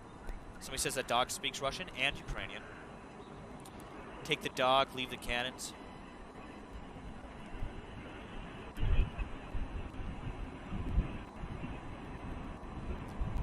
Somebody said Pupper is pro-separatist. I don't know. We don't know about that. Looked like he was running away. Spy doc. It could be a Ukrainian spy. That's possible. They could have cellular, they could be mounting the dogs with cameras that have cellular connections, and then teach them to root out the smell of Russian soldiers, and then, yeah, scout dog, yeah.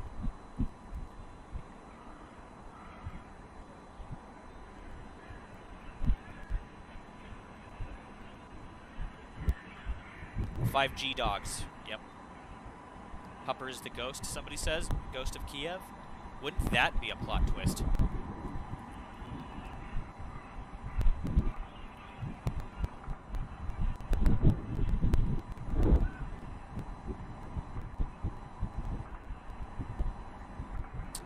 Yeah, so this looks like a lot of... Oh, hey, and this is interesting. Some kind of vehicle with some lights on it coming to the front of the convoy, and it drove what looked like it was through around through the woods to get here.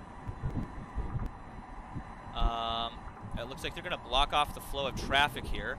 Interesting. That vehicle had like an extended air intake, so they could go through like puddles and stuff. That's interesting.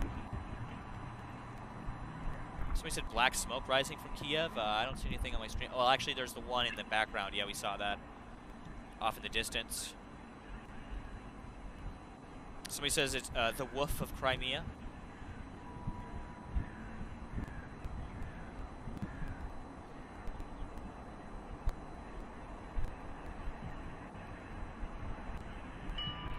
Yeah, so JD says, answering Nemeco's question, the tri-antennas that you see on many of the tanks are used to triangulate the source of incoming fire.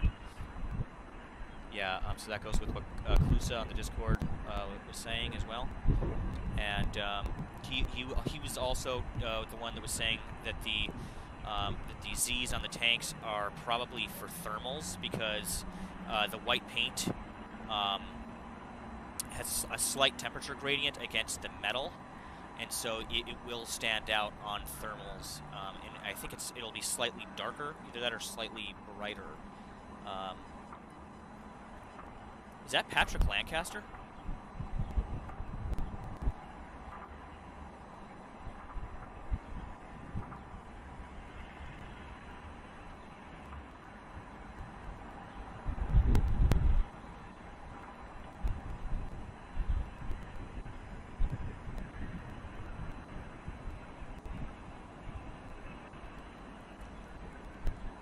I'm just waiting for one of these trucks to back end the other one when one of them goes to stop. Oh, here we go. Here we go. Here's a Russian tank, I think. Is that a Soviet flag? You guys, that's a Soviet flag. You guys prepare to screenshot. Prepare your screenshot keys and prepare your screen recorders. Okay? Because in a second here, we have not one but two things of interest to record for these troop movements. We have what seems to be a ground-based radar and a Soviet flag on a tank. Get ready for this. I'm going full screen. We're going full screen for this, guys. I want you guys to get the full picture here on this one. We're going full screen. All right, guys. Just wait for this. You guys can't see it because I have a slightly expanded view here, but you'll see it in a second. Just get your fingers ready on the screenshot keys. Get your screen recorders ready. Ladies and gentlemen, this is it right here. Just wait. Just wait for it. Here it comes. Print screen's at the ready. Print screen's at the ready.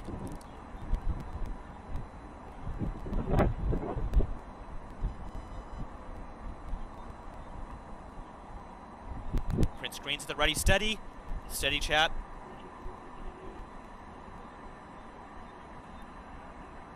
Clipping is allowed, guys. Go ahead, get your screen grabs. Oh my God, the tank gave a big burst of smoke there. It sounds like I heard a shot actually, but that wasn't on this camera. Here's our Soviet tank.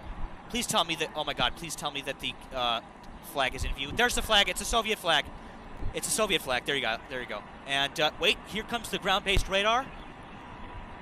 Or wait, did they move it? Wait, no, here it is. This is a ground-based radar right here. They had it up and spinning, but now it's down in the closed position, guys. See right there? That's a ground-based radar. And they had it up and it was spinning and stuff. It was doing stuff.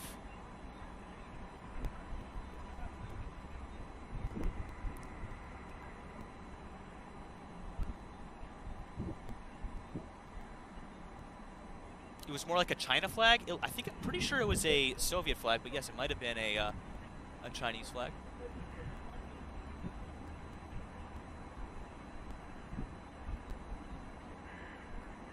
Either way, it's a Soviet flag, guys.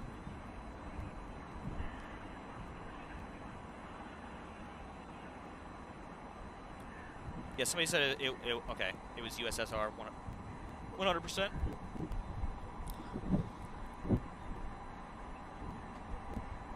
Yeah, that was a sight to see, actually. That did that look like a newer Russian tank, guys?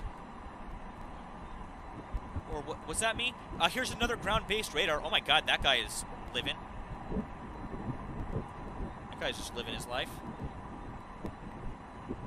Almost got hit by a truck on his moped. Yeah, it was definitely a Soviet flag. Here's another ground-based radar guys, and it's spinning. We're gonna get to see the spin. The radar spin. Somebody says it was a T-80. Oh, somebody says it's an... oh, yeah, that makes sense because, look, there are launchers on it. That is a... Somebody said it's a ground-based anti-air system. He's dragging something there, friend. You're dragging something on the ground there, man. And got some more trucks here. This truck is towing another truck. They didn't have enough drivers there. Oh, here it goes again. I got to do something about this.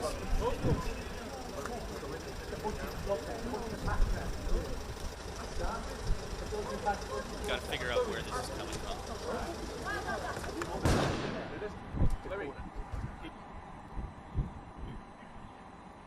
Oh. I figured it out. Sorry. There was a tab hiding somewhere. And here's the end of the convoy. Actually, no, I see another truck back there. Yeah, there's some more military trucks coming. This guy here was nice and let him in. Let all these poor civilians in so they could get through.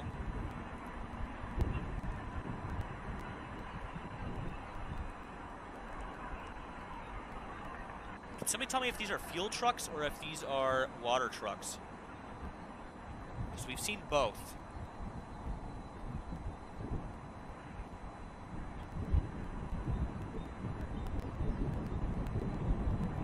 Yeah, I wasn't able to... Oh, yeah, I guess you're right. I could have probably used my volume mixer, huh? I didn't think of that.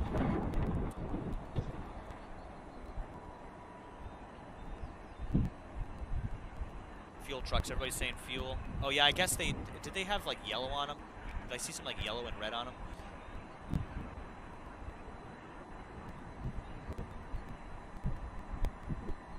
Here's another truck towing a truck. Because they didn't have enough drivers. Another truck towing a truck.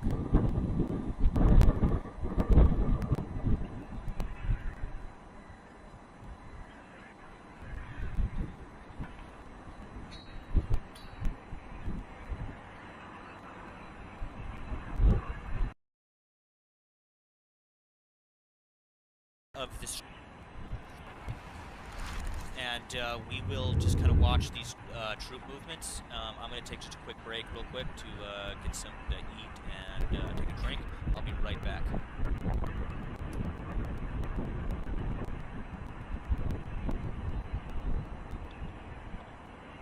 Except I got to get that other Kiev cam up. Where'd that go?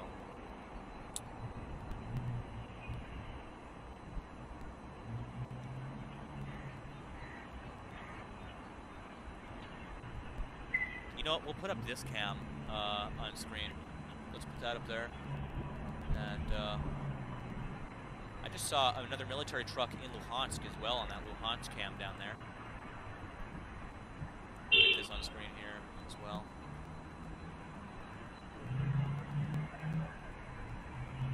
Oh, is that live? No, let's get it live for you guys. Make sure that cam is live. Jesus, this is a massive convoy of military.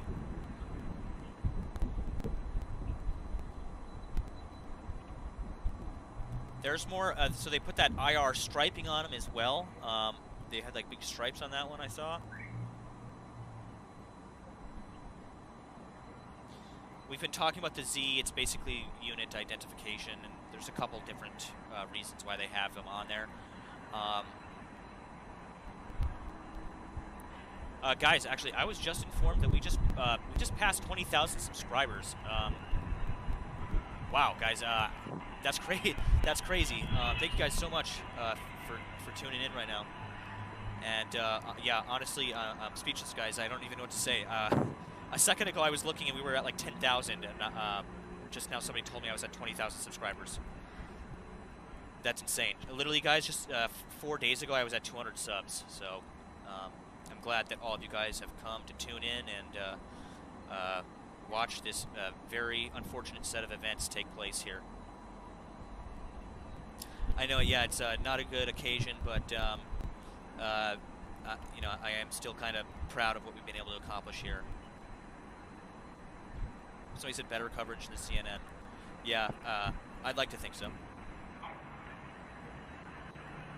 At least here, guys, I mean, if you think about it here, you guys are getting all sides of the story. You're not just getting CNN. You're getting you're getting news from every source. We've probably used every news agency on the web. We've shown you guys articles from. We guys have showed you videos from every source. We get stuff from on the ground.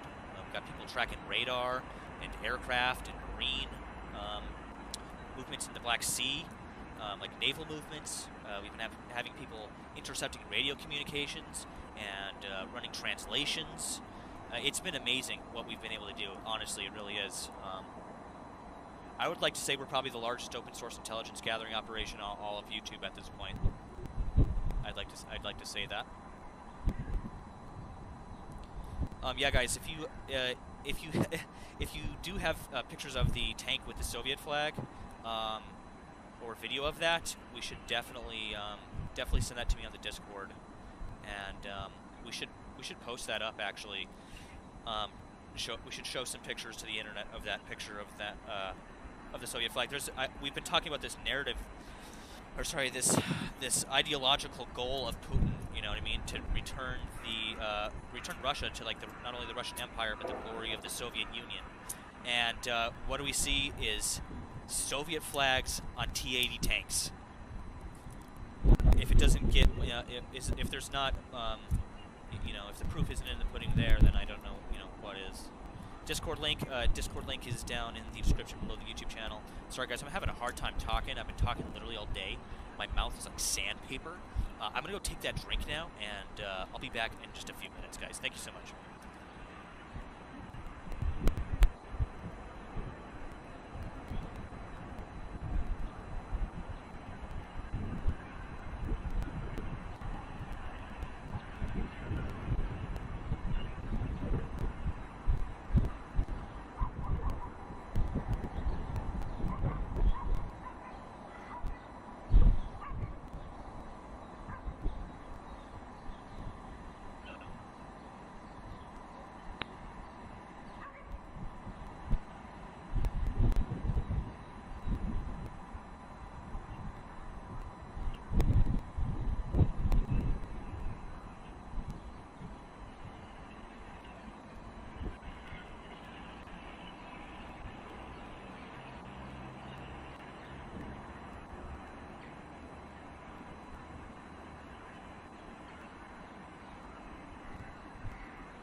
So guys, the camera I just put up on screen here on the bottom right, the tanks and stuff, I believe, correct me if I'm wrong, are heading towards this city.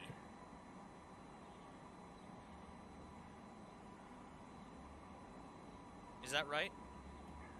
Is that right, guys? Is it this city that they're heading towards?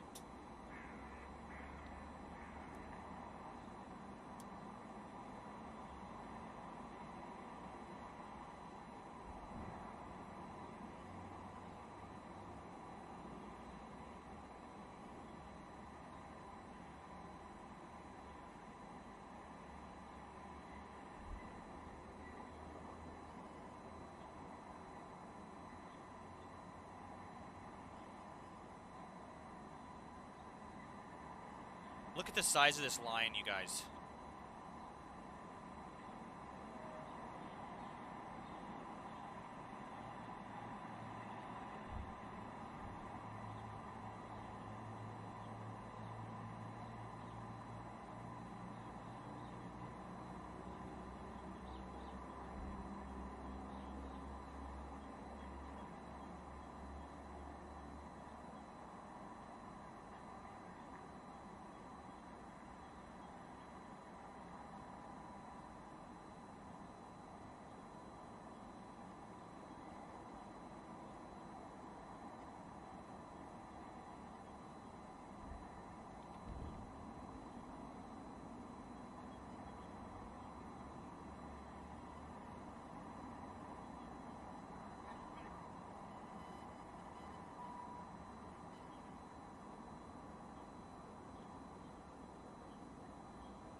This is a picture of that tank with the Soviet flag we saw going in this column of armor earlier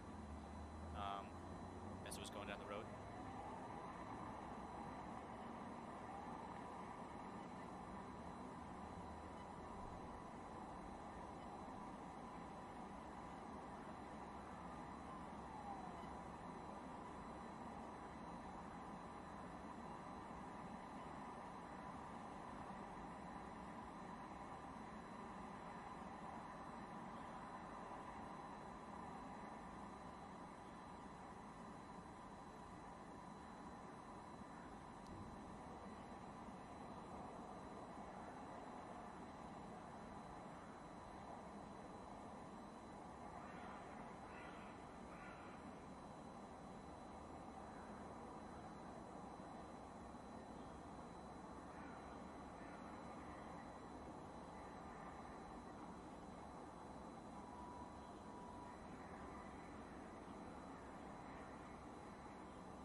Мета цієї атаки тиск.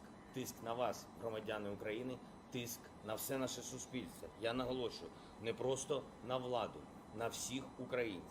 І сьогодні ще більше, ніж вчора. Наші хлопці і дівчата, усі захисники України, не дали ворогу реалізувати оперативний замисел вторгнення у перший день. Українці демонструють справжній героїзм. У більшості напрямків ворога зупинили, йдуть бої. Тому атака Росії продовжується із розрахунку, що наші сили будуть втомлені. Але ми не втомлені. Сили протиповітряної оборони України захищають наше небо, наше українське небо настільки, наскільки це можливо. Авіація ворога підло діє над жилими кварталами і в тому числі в столиці. Жахливі вибухи у вранішньому небі над Києвом, бомбардування, влучення у житловий будинок, пожежі. Все це нагадує перший такий же напад на нашу столицю, який відбувся у 1941 році. Цим ранком ми захищаємо нашу державу наодинці. Як і вчора, найпотужніші сили світу спостерігають здалеку. Чи переконали Росії вчорашні санкції? Ми чуємо у своєму небі і бачимо на своїй землі, що цього недостатньо. Чужі війська все ще намагаються активізуватись на нашій території. Тільки солідарність, тільки рішучість українців здатна зберегти нашу свободу і захистити державу. Армія, прикордонники, Національна гвардія, поліція, розвідка, сили територіальної оборони – усі виконують свої завдання по максимуму. Дуже важливо, щоб сьогодні наші громадяни, всі наші люди продемонстрували також максимальну витримку і взаємопідтримку. Піклуйтесь про своїх рідних, про своїх близьких, але не забувайте також про людей, які поруч з вами. Тих, хто самотній, хто старшого віку. Допомагайте їм, допомагайте з продуктами, допомагайте знайти укриття, коли діє повітряна тривога. Допомагайте з доступом до перевіреної офіційної інформації. Зупиняйте ворога всюди, де ви бачите. Доля України залежить тільки від нас, від українців. Ніхто інший, окрім нас, не буде керувати нашим життям. Ми на своїй землі, за нами правда, знищити наш характер не вийде. Ракети «Калібр» безпорадні проти нашої свободи. Росії все одно доведеться рано чи пізно говорити з нами, говорити про те, як закінчити бойові дії і зупинити це вторгнення. Чим швидше розмова почнеться, тим меншими будут втраты самой России. Уважаемые граждане Российской Федерации, как я уже и сказал, сегодня ночью начали бомбить жилые кварталы города-героя Киев. Это все напоминает 1941 год. Всем гражданам Российской Федерации, которые выходят на протест, хочу сказать, мы вас видим. Это значит, что вы нас услышали. Это значит, вы нам начинаете верить. Боритесь за нас, боритесь против війни. Шановні громадяни України, захищаємось, не зупиняємось. Слава вам, слава нашій армії, слава Україні. So what you guys just heard there was an emergency address from Ukrainian President Zelensky, and it was pretty stark. Did he say they were going to bomb tonight? He said that the Russians are planning to bomb Kiev tonight. Is that what he said earlier in the speech? I'm not sure. If somebody else was watching, maybe they could tell me. I think he said something about them bombing Kiev.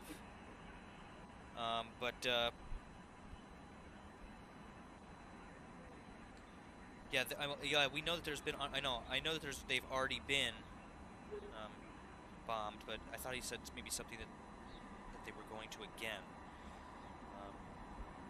Yeah, I heard the part about them bombing the residential areas.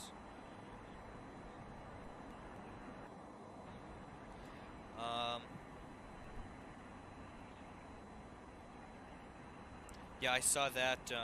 I saw him speaking to the citizens of Russia to stand up against this, and Yeah, that's smart. That's smart. He's trying to get his own citizens to put pressure on Putin, and that's a smart tool at his to use at his disposal. The Russian people against Putin.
So for those of you guys watching right now, just so you know, we've been watching this column of tanks,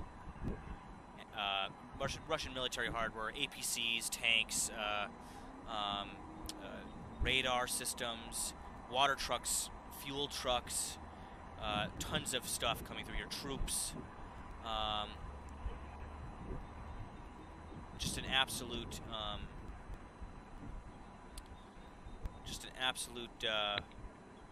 line of Russian military hardware here. Sorry guys, I'm at a loss of words for what we're kind of seeing here.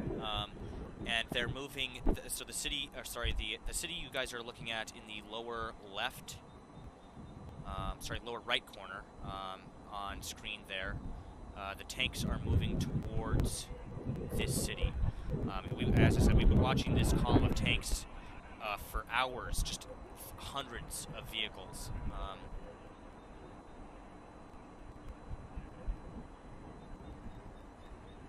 Are the tanks Russian? Yes, all of these are Russian. These are all Russian forces. You can see every single vehicle has a Z, a big white Z painted on it.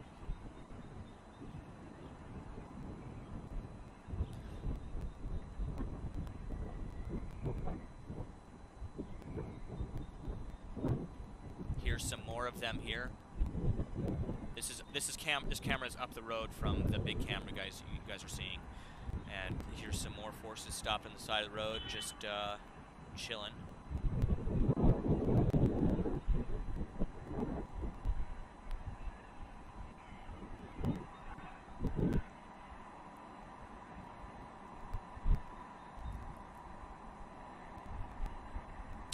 Yeah, as we talked about earlier, we witnessed grad fire. So basically, missile artillery launching. So there's a dam and a bridge up the road from them, and we saw them firing that artillery in the direction of what I'm assuming is that city, or possibly in the direction of maybe another target that's up the road further from them. And we were watching plumes of smoke coming up on the big camera that's on screen to the left. We were watching plumes of smoke coming up on the horizon earlier today. And so, yeah, from what our intel analysts in the Discord have gathered, is that this company of Russian troops and mechanized forces are moving towards that city. I'll bring that up for you again now. Here, Kherson, I believe it's called Kherson. I'm sorry, I'm really bad with the pronunciations on some of these cities, but that's what we're seeing. That's what we're seeing here.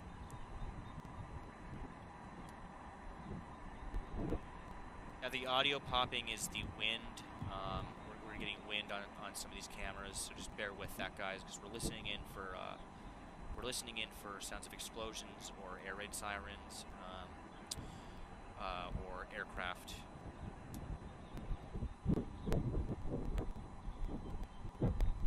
Somebody said Russian forces are 10 kilometers out of Kiev currently, so we'll have to keep an eye on the Kiev camps.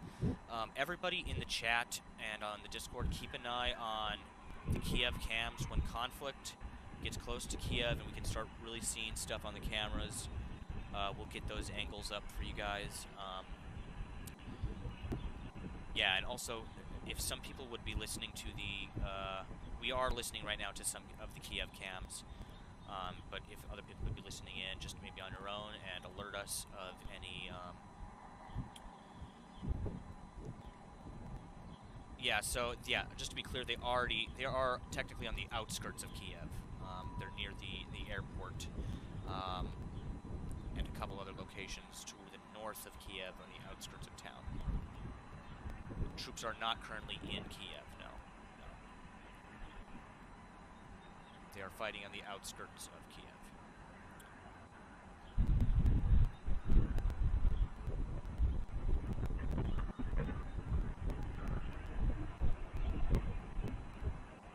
Somebody said that Reuters Kiev cam is down. Okay, well, and then somebody said no, they're not. Well, we'll take a look at it. I'll be right back, guys. Just grab another drink here.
Okay, this is interesting. So now we're seeing some of these forces moving. They're turning around.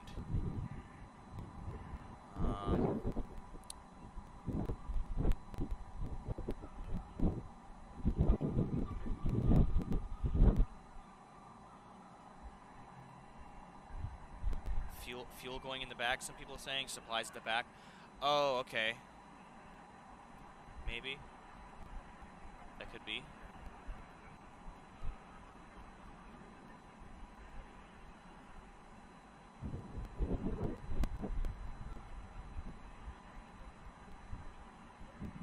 Yeah, my guess is there could be a bridge out maybe ahead, or maybe they're needing to turn the convoy around, take another route, or as somebody said, maybe they're moving fuel and supply trucks to the back of the convoy, which could be.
Yeah, we're now seeing what seems to be consistently supply vehicles moving towards the back of the convoy. If we see also some of the tanks and APCs moving back there, then yeah, that'll disprove that theory. But I think the theory of them moving the supply trucks to the back is what we're seeing here.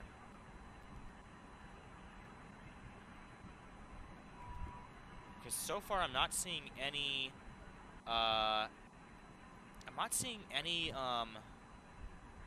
somebody says this is a logistics nightmare. Yeah, it is. Can you imagine? Oh guys, if you look closely, see some of them have that tape, the reflective tape that I was talking about earlier.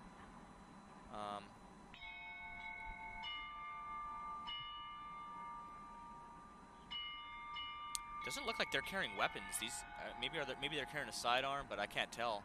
Yeah, I'm not seeing a rifle. Maybe that guy had like an SMG. Somebody said this is better than cable TV. I agree.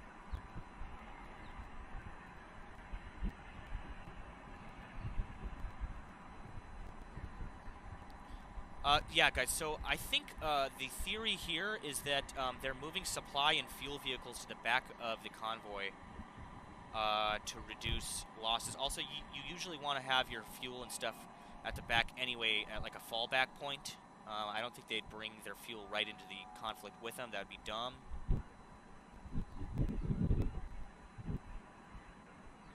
Somebody's saying Kiev is offline. Yeah, yeah, I'll take a look.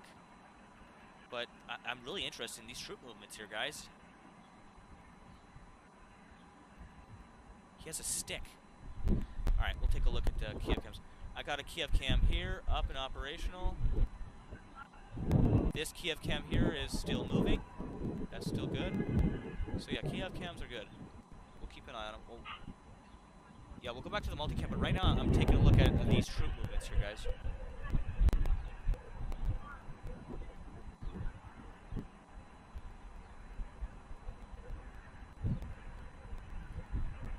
Yeah, nothing is happening in Kiev, guys. It's outside. Yeah, no. What we're seeing here on screen, guys, is a column of. Okay, guys. Yeah, see, look, the fuel trucks are going to the back of the convoy. They're moving fuel and supply trucks to the back of the convoy, guys. That's what they're doing here. Sorry. Yeah, what we're seeing here on screen is a Russian, basically, a convoy of Russian tanks, APCs, supply trucks, fuel trucks, ground radar. We've seen all sorts of stuff. We've been watching this convoy for hours moving up this highway. And yes, this is down near Crimea. They are heading to the city that you guys see in the lower right. It's Kryasan. I can't really pronounce it, but they're currently outside of the city, a considerable distance away, I believe. And they're currently moving in the direction of this city.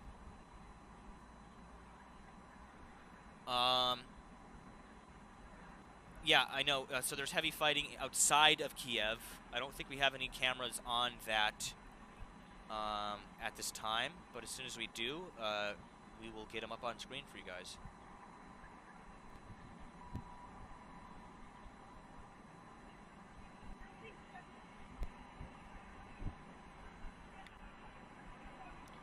So as I said, guys, here they're trying to get all of their supply trucks and fuel trucks, I believe, at the back of their convoy right now. I believe that's what's going on, and what we're witnessing here.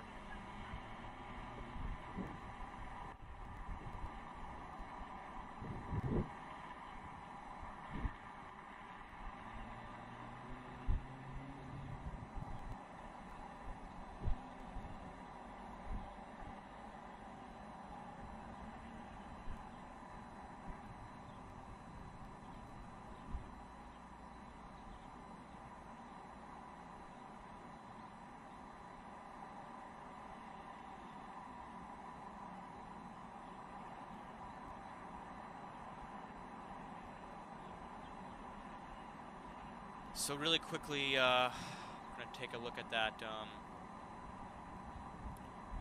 Kiev cam here.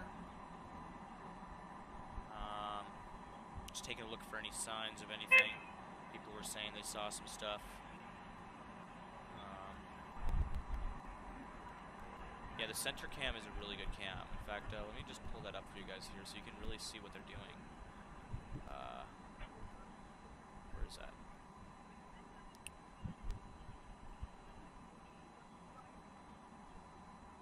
Here we go. That's the other ones there.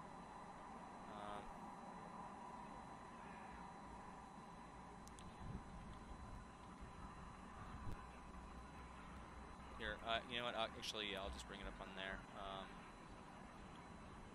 Let's refresh it though to make sure that's live.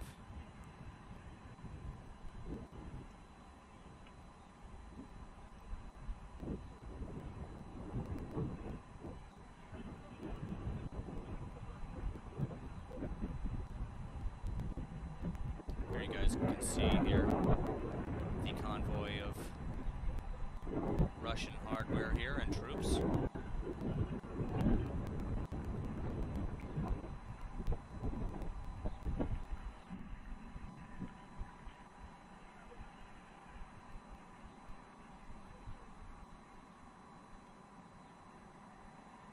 So yeah, it does look like they might be diverting some forces here.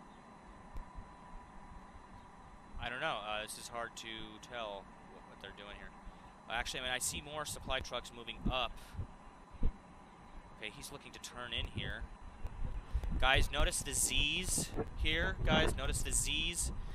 I'll let my chat answer to what the Z's are for, so I don't have to keep repeating myself like a broken record.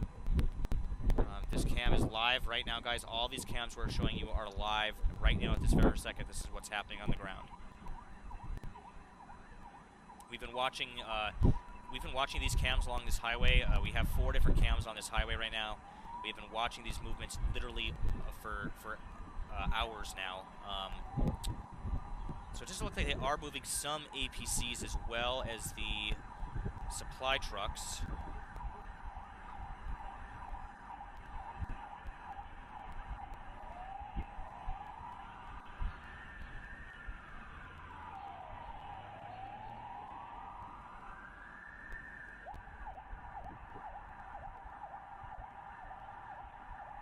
So the sirens you guys are hearing are coming out of Kiev.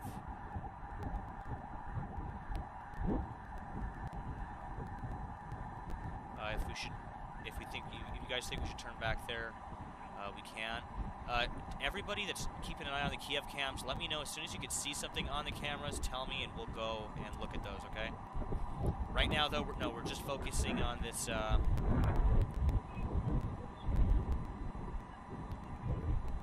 Guys, we're going to keep an eye on this convoy of Russian assets here.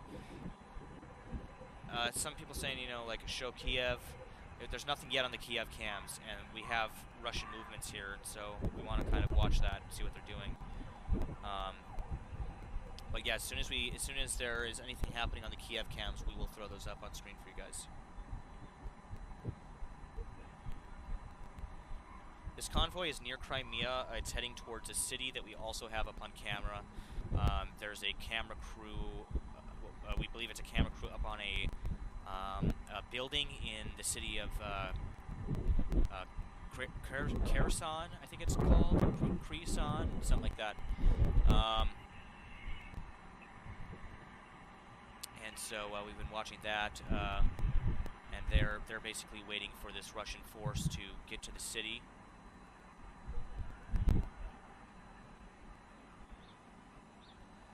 Yeah, we'll go back to the multicam here. I just wanted to show you guys that convoy on full screen so you can see just the sheer size of that.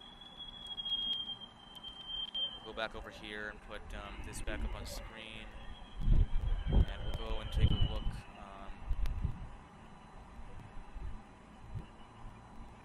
Okay, this is interesting. Yeah, so the Reuters cam this Reuters cam went down. I have another camera though.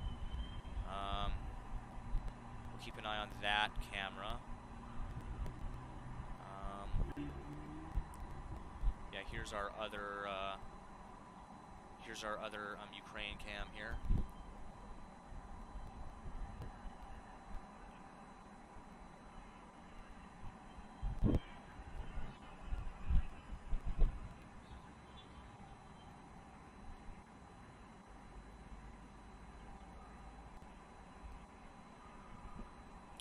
Go over here to the so this city, this camera here that you guys see on the right side, this is where these tanks and all of this Russian hardware is heading to.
to everybody tuning in right now. Thank you guys so much for watching along here. We're currently looking at this convoy of trucks that we've been following for a couple hours now. It's miles long. It's not just trucks, it's tanks. Up the road, there's tanks, there's rocket artillery, APCs, anti-aircraft, there's ground-based radar. They have everything. And it's heading to the city you guys see on the lower right. Kherson? I don't know how to pronounce it, but yeah, it's heading that way, so we have a camera up there for you guys at the moment. For everybody that keeps saying Russian troops in Kiev, they are on the outskirts of Kiev, okay? Technically in Kiev, yeah, but it's on the outskirts. We don't even have any cameras of what's going on there. Yes, it's a huge force, says Hank the Tank. Yes, we've been watching these trucks, as I said, for hours along this stretch of highway. We have 4 different cameras on this highway. And we've been watching their activities now for a few hours. We've been reporting their movements to the Ukrainians as we can. What are they said? Somebody said, "What are they going to do with this equipment when they capture Ukraine?" It'll probably all stay in Ukraine so that they can hold the territory. That's just speculation on my part. Russian military is moving towards the center of Kiev from the direction of Obolon, according to Ukraine's defense minister. Yeah, last time we heard they were 10 kilometers out from the city center. So we're still keeping an eye. And we're expecting aircraft bombardment. We're expecting aircraft bombardment in the next short while here, possibly in the next few hours. Maybe even sooner. It could happen at any time. We have been... We've been hearing air raid sirens in the Kiev cams literally all night. So we've been keeping an eye on that. Currently, you guys are seeing a camera near Crimea. And as I said, these military vehicles you guys are seeing here are moving towards the city of Kherson. Kherson is the pronunciation. Thank you for that, Erica C. Kherson. Yep, and on the tanks, so we were watching this convoy for a while, and we've been seeing multiple, not multiple, but we saw one of the tanks was a T-80, what we think is a T-80, and it had a Soviet flag, a communist flag, flying above it, so that was pretty interesting. We've also seen quite a bit. Somebody said incoming jets to Kiev. Ukrainian news just said. Kiev cams down right now. No, we have our Kiev cams up. We're watching them right now. They are still live. One on Reuters went down though. I believe they were possibly moving locations, but we'll keep an eye on that. Right now, you guys are seeing again the. Somebody said fighter jets on the way. ETA 10 minutes. It's up to you guys. Should we stop watching this military convoy and get all eyes on Kiev? Or should we continue watching the Kherson situation here? Should we switch to Kiev or Kherson with this military convoy?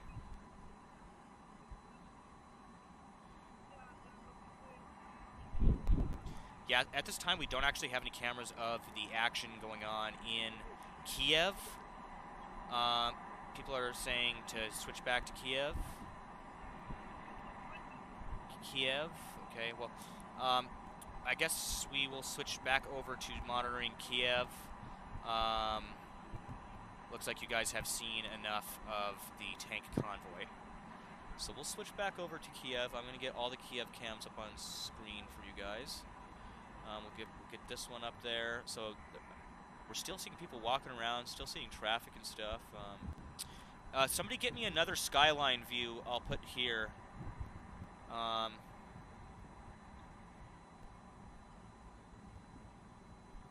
Actually, wait, really quick, I need to make sure the volume is up on that other stream.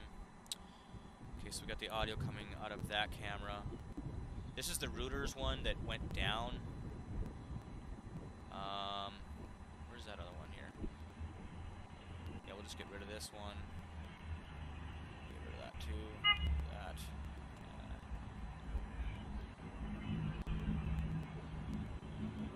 It's that one. Sorry, bear with me here, guys, as I find the cameras that I'm looking for. No. Yeah, more of that convoy. These are more of the clips along that highway. That's Chernobyl.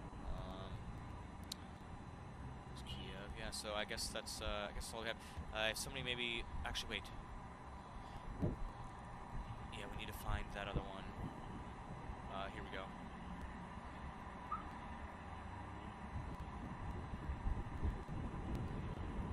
Yes, that's that one. Get that up.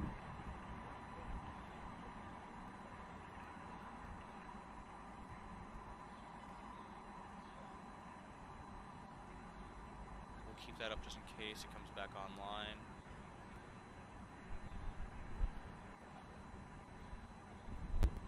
I believe it was our Reuters cam that had the audio. Am I correct to say that, guys?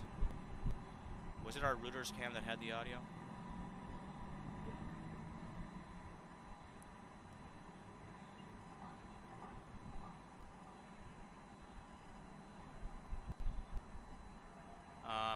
Okay, I'm gonna look here.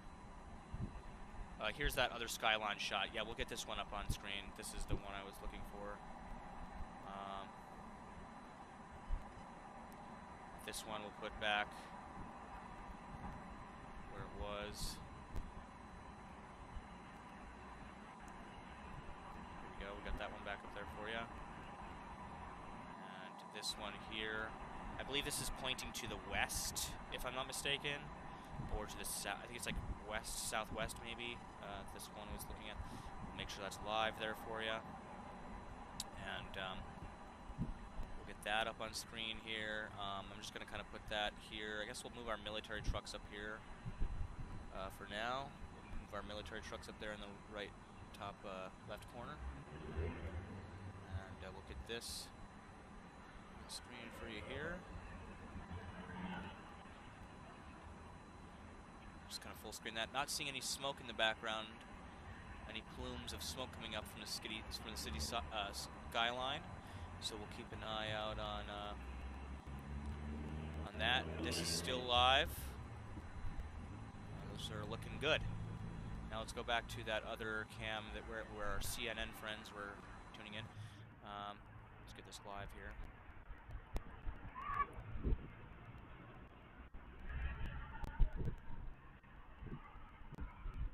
Okay. Alright, it's back up now. So we got the camera feed coming from there too. Does this look good, guys? Does this look good here?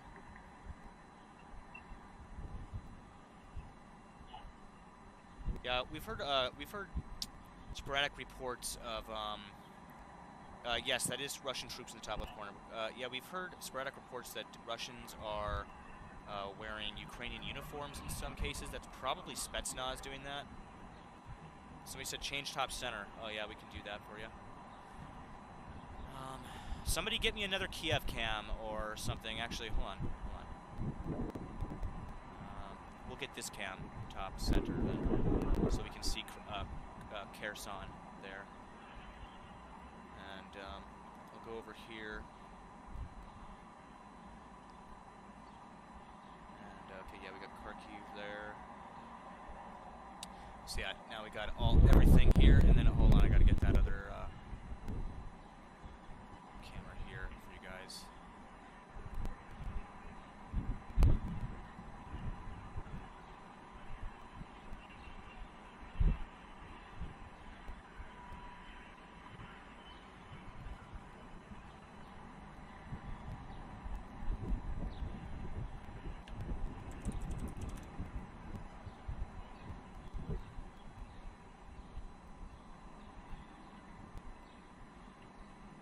Yeah, so I mean, we were talking about this earlier, guys. A lot of the tanks we're seeing in this convoy that we were watching are really old Soviet tanks, and we had been talking about that for some time now. How we had seen evidence that the Russians were pulling old Soviet hardware out of warehouses, and they had been amassing them on the border for weeks, almost months now. And we noticed large numbers of this Soviet hardware. And the reason they're doing that is because they're using their expendable tanks first with their most expendable soldiers. Okay, they're taking young young rebel conscripts out of eastern Ukraine, like in the Donetsk and Luhansk republics. They've been called to action, and they're being forced to basically go to the front lines. They were a draft was initiated. Actually, I think it was just basically a general order, all men 18 to 60 in eastern Ukraine, in the Russian-held areas, were basically called up to fight. They were told that that every man was going to fight, and they're some of the first ones that are being sent to the front lines. We've been getting reports of this all week, and it kind of goes hand in hand with what we're seeing with this this old Soviet hardware that you guys are seeing rolling into Kherson. They're using all of this expendable hardware first, along with expendable soldiers, to soak up all of the Javelin munitions that the Ukrainians have at their disposal, all of the anti-tank weaponry that they have at their disposal, before they send in their primary forces, which are using much newer Russian hardware. And yeah, so guys, this is a mix of speculation, but also we do have reporting, and we have seen evidence of this over for those of you that have been watching the stream for days. You'll know exactly what I'm talking about. We've been literally watching this stuff in front of us on the screen take place. We were seeing evidence. There was people in the LPR and DPR and Donetsk and Luhansk sending us reports that young men were getting text messages on their phone that were saying basically that they were calling up all men 18 to 60. If you tried to flee the country, you would be prosecuted for that and put in prison. The Ukrainians are now doing the same thing. The Ukrainians have also called up, they're basically given an order to all men 18 to 60 to stand and fight for their country. So it's happening on both sides of the conflict line.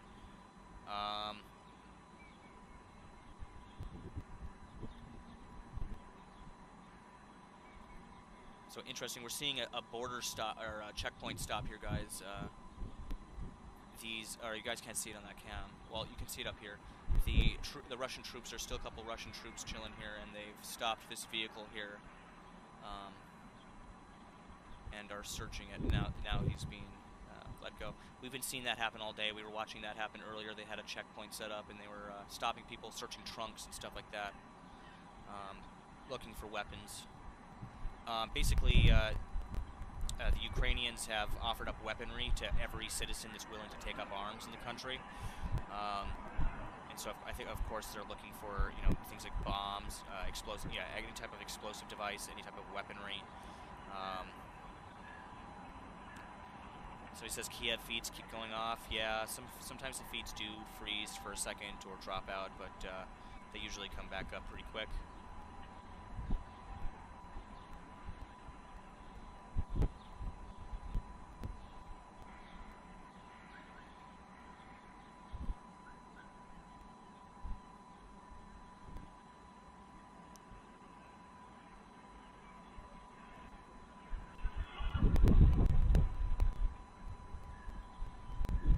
Sounded interesting.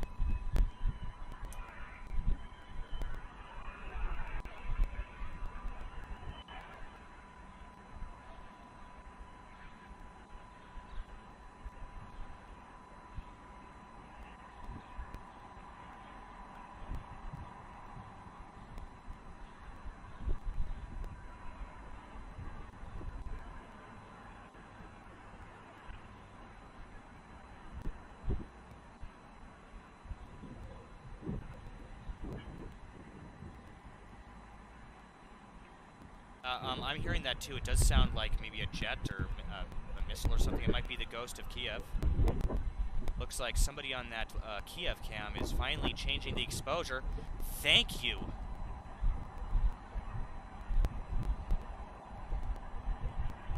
Or, yeah, did they change the exposure? It looks like they might have fixed the exposure on that cam finally.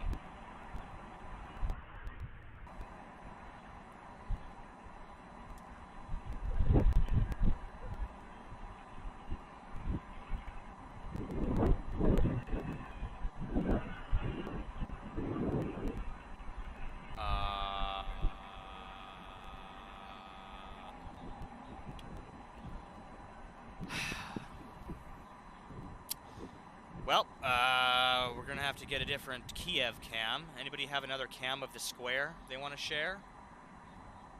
Anybody have another cam of the square they would like to share? Please PM them to me now, and I will put one on the screen in that location.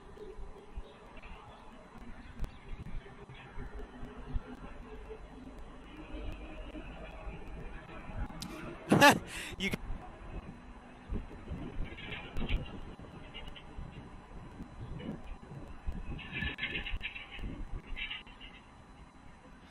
So guys, we're hearing noises out of Kiev here, but I just got an interesting message here. Apparently, 2 different YouTube channels, Revolution TV and Ratkey Gaming on YouTube, both are currently stealing my live stream and restreaming it to YouTube. One of them currently has 4,000 people watching. For you 4,000 people watching the stream on Ratkey Gaming, you guys should come over to Nemeko Network, where this stream is actually taking place. Instead of watching a stolen stream from there, you guys should come over, just type into YouTube, Nemeko Network, and then come over to my stream and watch my stream here. I'll be issuing probably a takedown request at some time. Yeah, literally I just got sent a link. The guy's literally just restreaming my stream.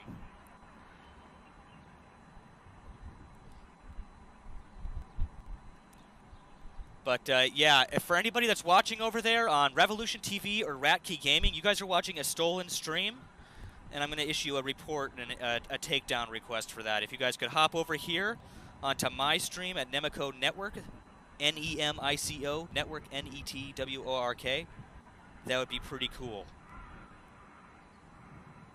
Yeah, I'll get a watermark. We'll put one up on screen. Sucks that I have to do that, but...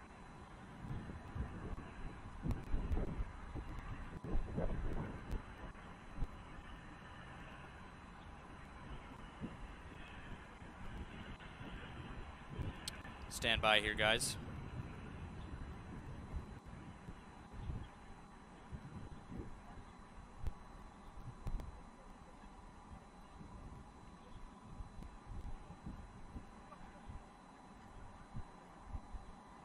I actually have one that rotates, but I don't seem to have that on hand here, but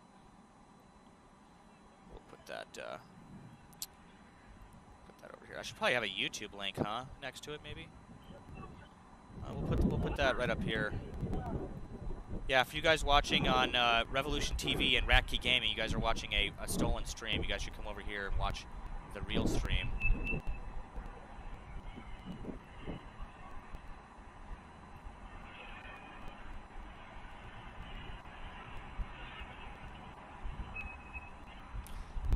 AK Robbie, if you want to send me links to, yeah, both of those streams so I can issue a report on that, that'd be pretty cool. Yeah, if you guys could, you know, go over there and report that stream, that'd be pretty cool for me. That'd be awesome. Thank you.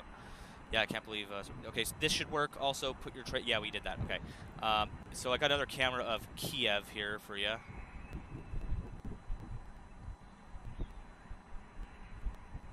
Somebody said the convoy is turning back. Yeah.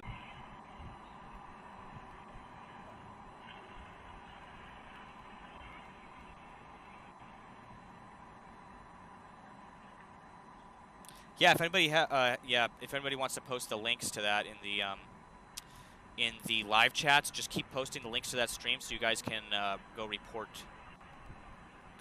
that. So guys, that convoy we're watching near Kherson, it got hit up the road. That's why they're turning back. Here's video from that actually. We're gonna take a look at this. Russian convoy near Kherson killed. Kherson. Let's view this here. So guys, this is why they're turning back apparently. They got hit up the road.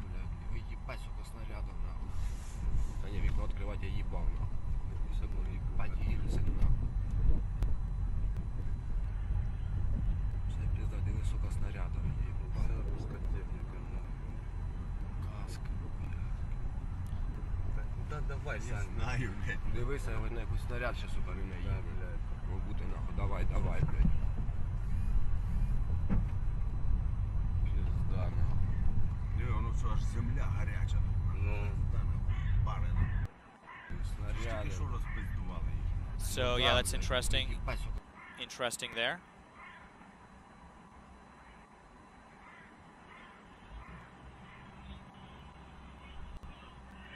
All right, guys, we're gonna pull up these stolen streams. My stolen stream. Literally, somebody is just totally blatantly ripping off my stream.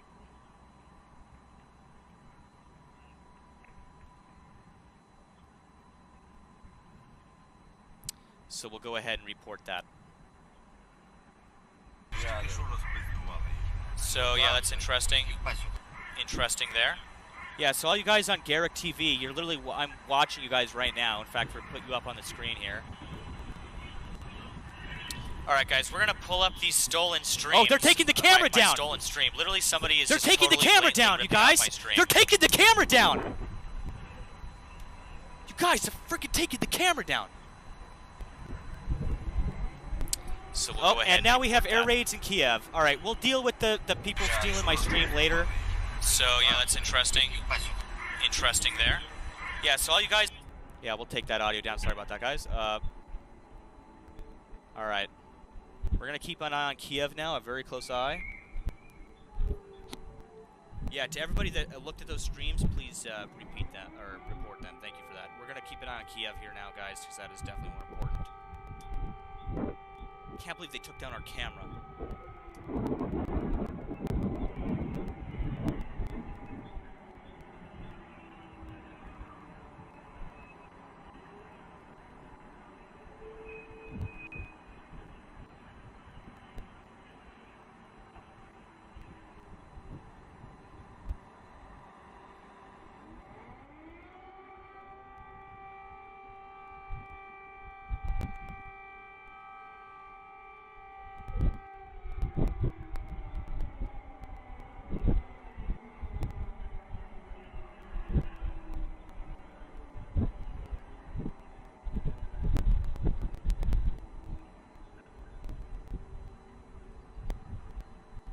Can we get some Fs in the chat for our camera guys? I can't believe it lasted as long as it did. We've been watching them and reporting their movements all day. Fs in the chat for that cam, guys.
Look, guys, look what we can see in the bottom right here, guys. I believe these are either civilians moving for shelter.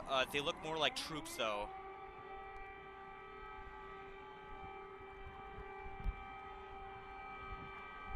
Wait, what?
Alright guys, I'm still here. We're listening to these air raid sirens that are going on over Kiev right now. I'm getting a whole bunch of updates in from you guys. I'm trying to go through those right now and kind of filter out some of the spam that I'm getting here and just kind of get you guys some of the reports that are coming in right now. Let's continue to listen to those air raid sirens and aircraft above Kiev.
Sorry guys, the audio got cut out there, but it's back up now. You guys should be able to hear what's going on. They've repositioned the camera so it's pointing towards where conflict is happening.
Yeah, guys, I'm still here. I'm currently working in the background. I'm getting a bunch of updates out of Kiev here, and I'm trying to sift through them to kind of get an idea of what's going on the outskirts of the city right now with the conflict. So stand by, please.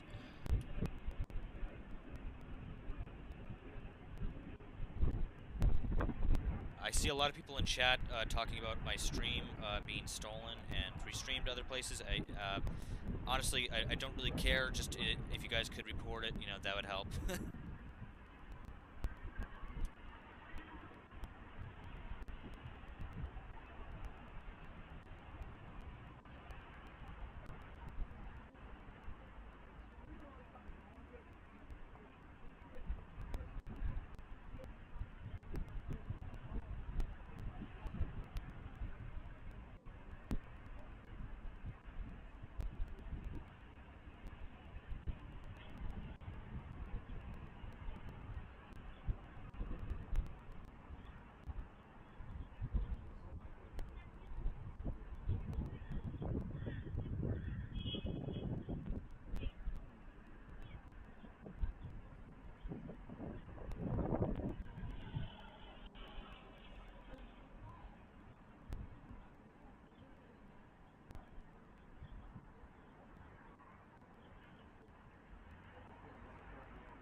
I tried to press record before.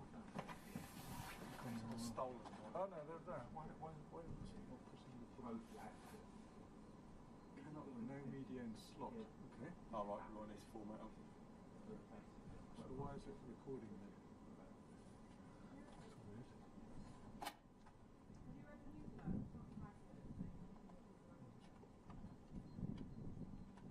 So they're in the slots, just format.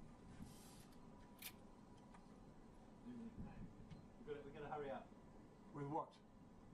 We'll do it out here.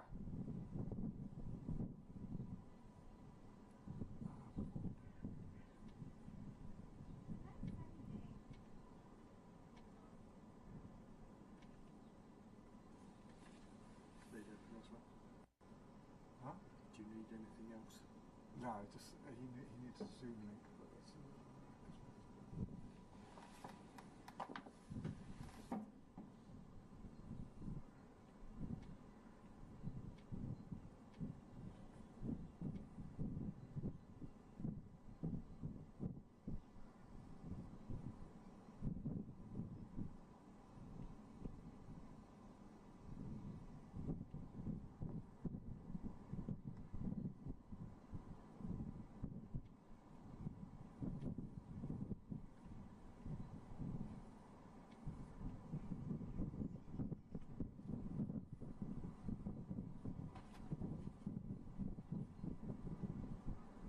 No, it's still saying no media in slot.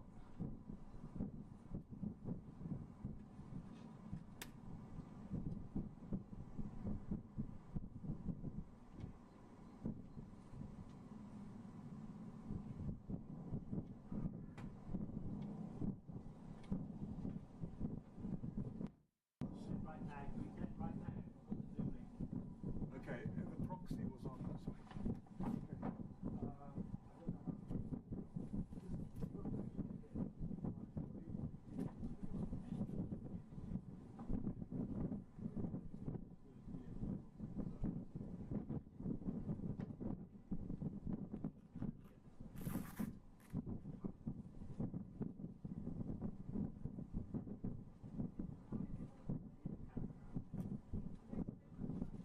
Yeah. Yeah, there is. Sounds like it's on this side. Yeah. I think we should go over the other side of the balcony, like I said. Well, just so you're aware, it was troops who were in the exec quarters, who then headed over that direction. Yeah.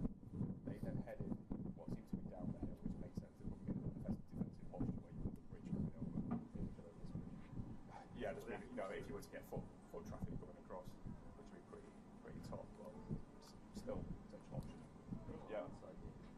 No, it's not bad. I mean, you could potentially pan around. I mean, if you were to have him here, visual. Again, this is the pain in the arse because a lot of stuff is going on down there, but it's still sounds like it's some distance away. Unless we go to the other side. Yeah. And up on here, that's where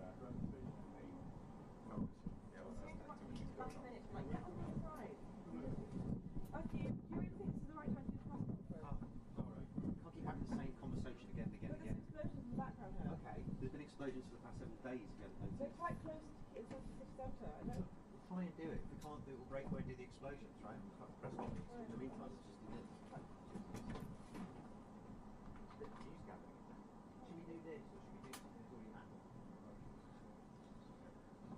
my suggestion is that Do you put on what fucking Tim Lister's written on his alert, or should we actually make some news?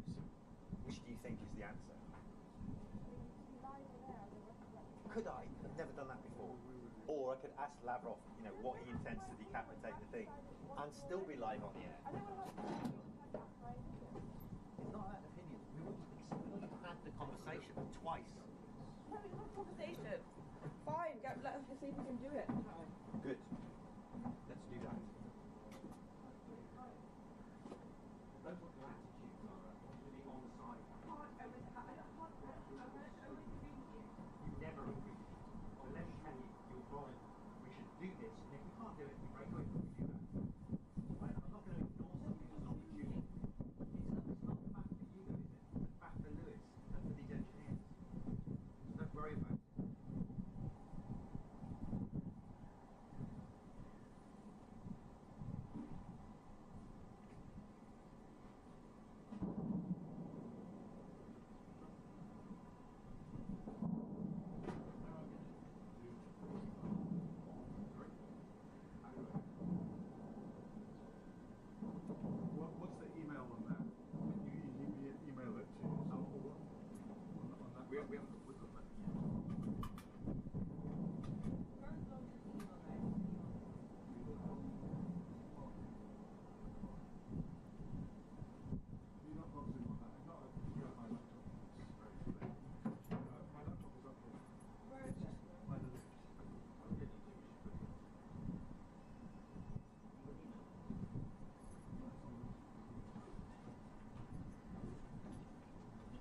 stated this frequently.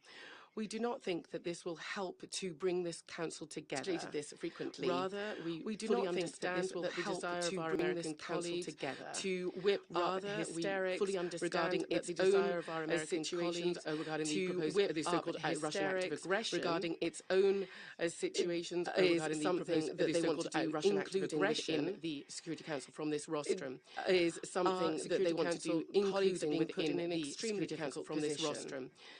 Our Security Council colleagues are being put in an extremely difficult position. This is of great harm, this hysterica, to Ukraine itself. This is of great harm, this hysterica, to, as we've said, to Ukraine Western countries just a few days ago, not to whip up hysterics regarding the deployment of Russian troops near the border, not to whip up hysterics regarding the deployment of Russian troops near the border. We do not need this panic, said President Zelensky. The Ukrainian economy. Rather, we do not need this panic, said President Zelensky. This is needed for those people who believe in the myth of the Russian aggression. This is needed for those people who believe in the myth of the Russian aggression from Russia. In particular, officials have talked about a lack of the Minister of Defense. In particular, the President himself, Mr. Zelensky, who have said themselves that they do not see the President himself, Mr. Zelensky, who have said themselves that they do not see that we are being talked about today as a threat. In this activity, we are prepared to being talked about today as a threat.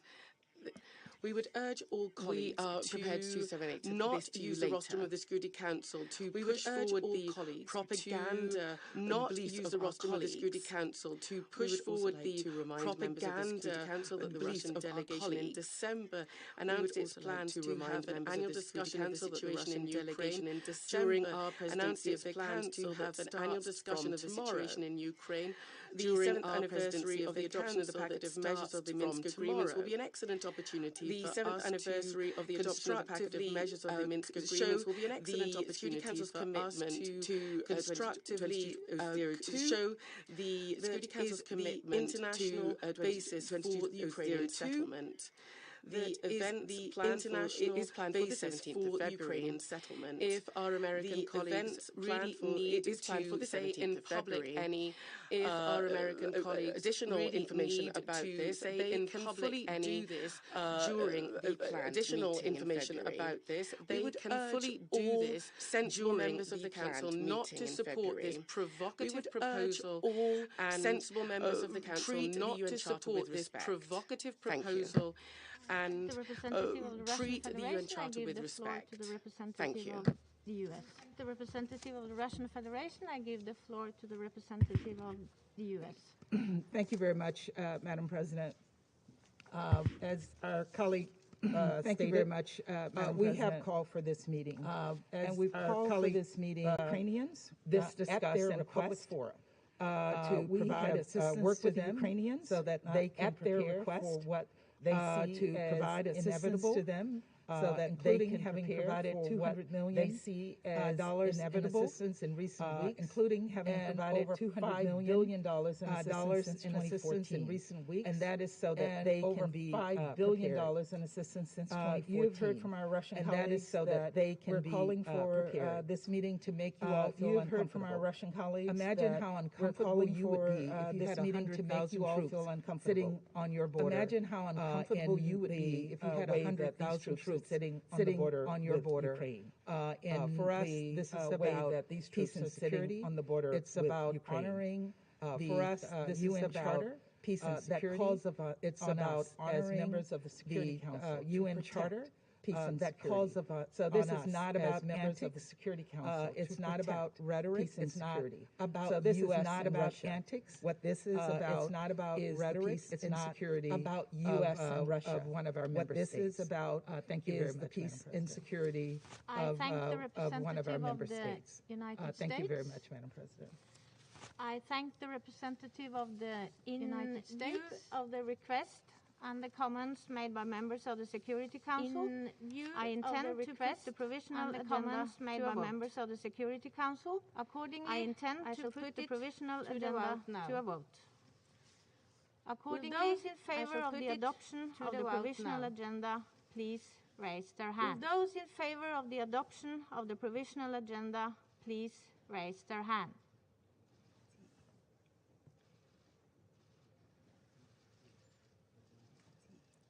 Those against? Those against? Abstention? Abstention?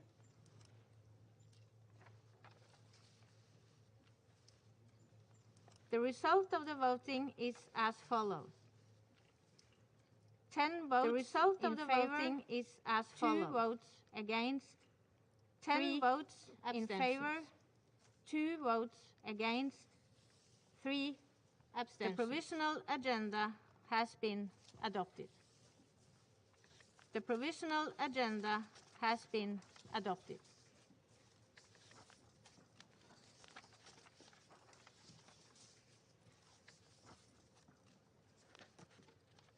In accordance with Rule 37 of the Council Provisional Rules of Procedure, I invite the representative of the Council Provisional Rules of Procedure, Poland and Ukraine, to participate in this meeting. Lithuania, Poland and Ukraine to participate in this meeting. It is so decided. In accordance with Rule 39 of the Council's Provisional Rules of Procedure, I invite Ms. Rosemary DiCarlo, of the Council's Provisional Rules for Political and Peacebuilding Affairs, to participate in the meeting. Secretary General for Political and Peacebuilding Affairs, to participate in the meeting. The Security Council will now begin its consideration of item 2 of the agenda. The Security Council will now begin its consideration of item 2 latest note 507 on its working methods. I wish to encourage all speakers, both members and non-members of the Council, on its working methods. I wish to encourage all speakers, both members and non-members of the Council, also encourage to deliver the statements in 5 minutes and to focus on key issues. Note 507 also encourage briefers to be encouraged to limit their initial remarks in this 7 to 10 minutes. Are further encouraged everyone to limit their initial remarks to mask at all times, 7 to 10 minutes delivering. Everyone is also encouraged to wear a mask at all times, including while delivering remarks. Thank you. Madam I now President, give the floor to the Rosemary United DiCarlo. Nations is closely following the Thank you. ongoing diplomatic Madam discussions President, on the the United future of Nations is European closely peace and following security the architecture ongoing diplomatic discussions among representatives of the Russian of Federation, European peace the and United security States, architecture, members of the North among Atlantic Treaty representatives of the Organization, Russian Federation, the European United Union, States, and the members Organization of the for North Security Atlantic and Treaty Cooperation Organization in Europe, the European Union, We hope and the Organization of these for the talks Security and will strengthen Cooperation peace in and Europe. security in Europe. We hope including the for outcome Ukraine. of these talks will strengthen Madam peace President, and security although in not Europe, an active including participant for in these Ukraine. exchanges.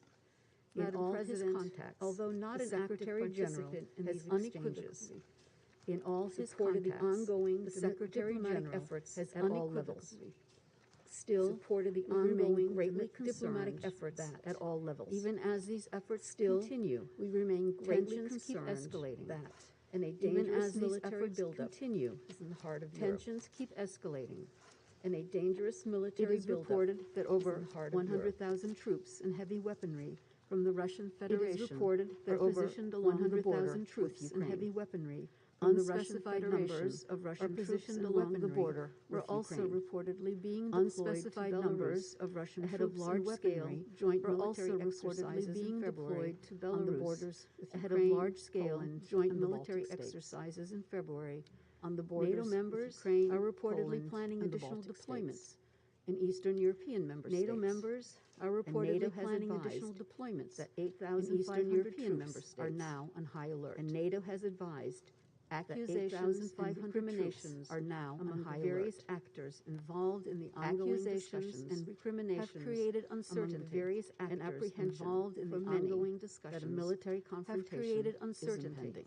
and apprehension For many, Madam President, that a military the Secretary confrontation General has is made impending. clear that there can be no alternative Madam President, to the diplomacy Secretary and General dialogue has made clear to deal with the that there can complex, be no long-standing alternative security to concerns diplomacy and and dialogue threat to perceptions deal with the that have been complex, raised. long-standing security He concerns has expressed and his threat strong perceptions belief that have that been there raised. should not be any military intervention He in has this context, expressed his and that strong belief diplomacy should that there prevail. should not be any He's military been equally intervention in this explicit context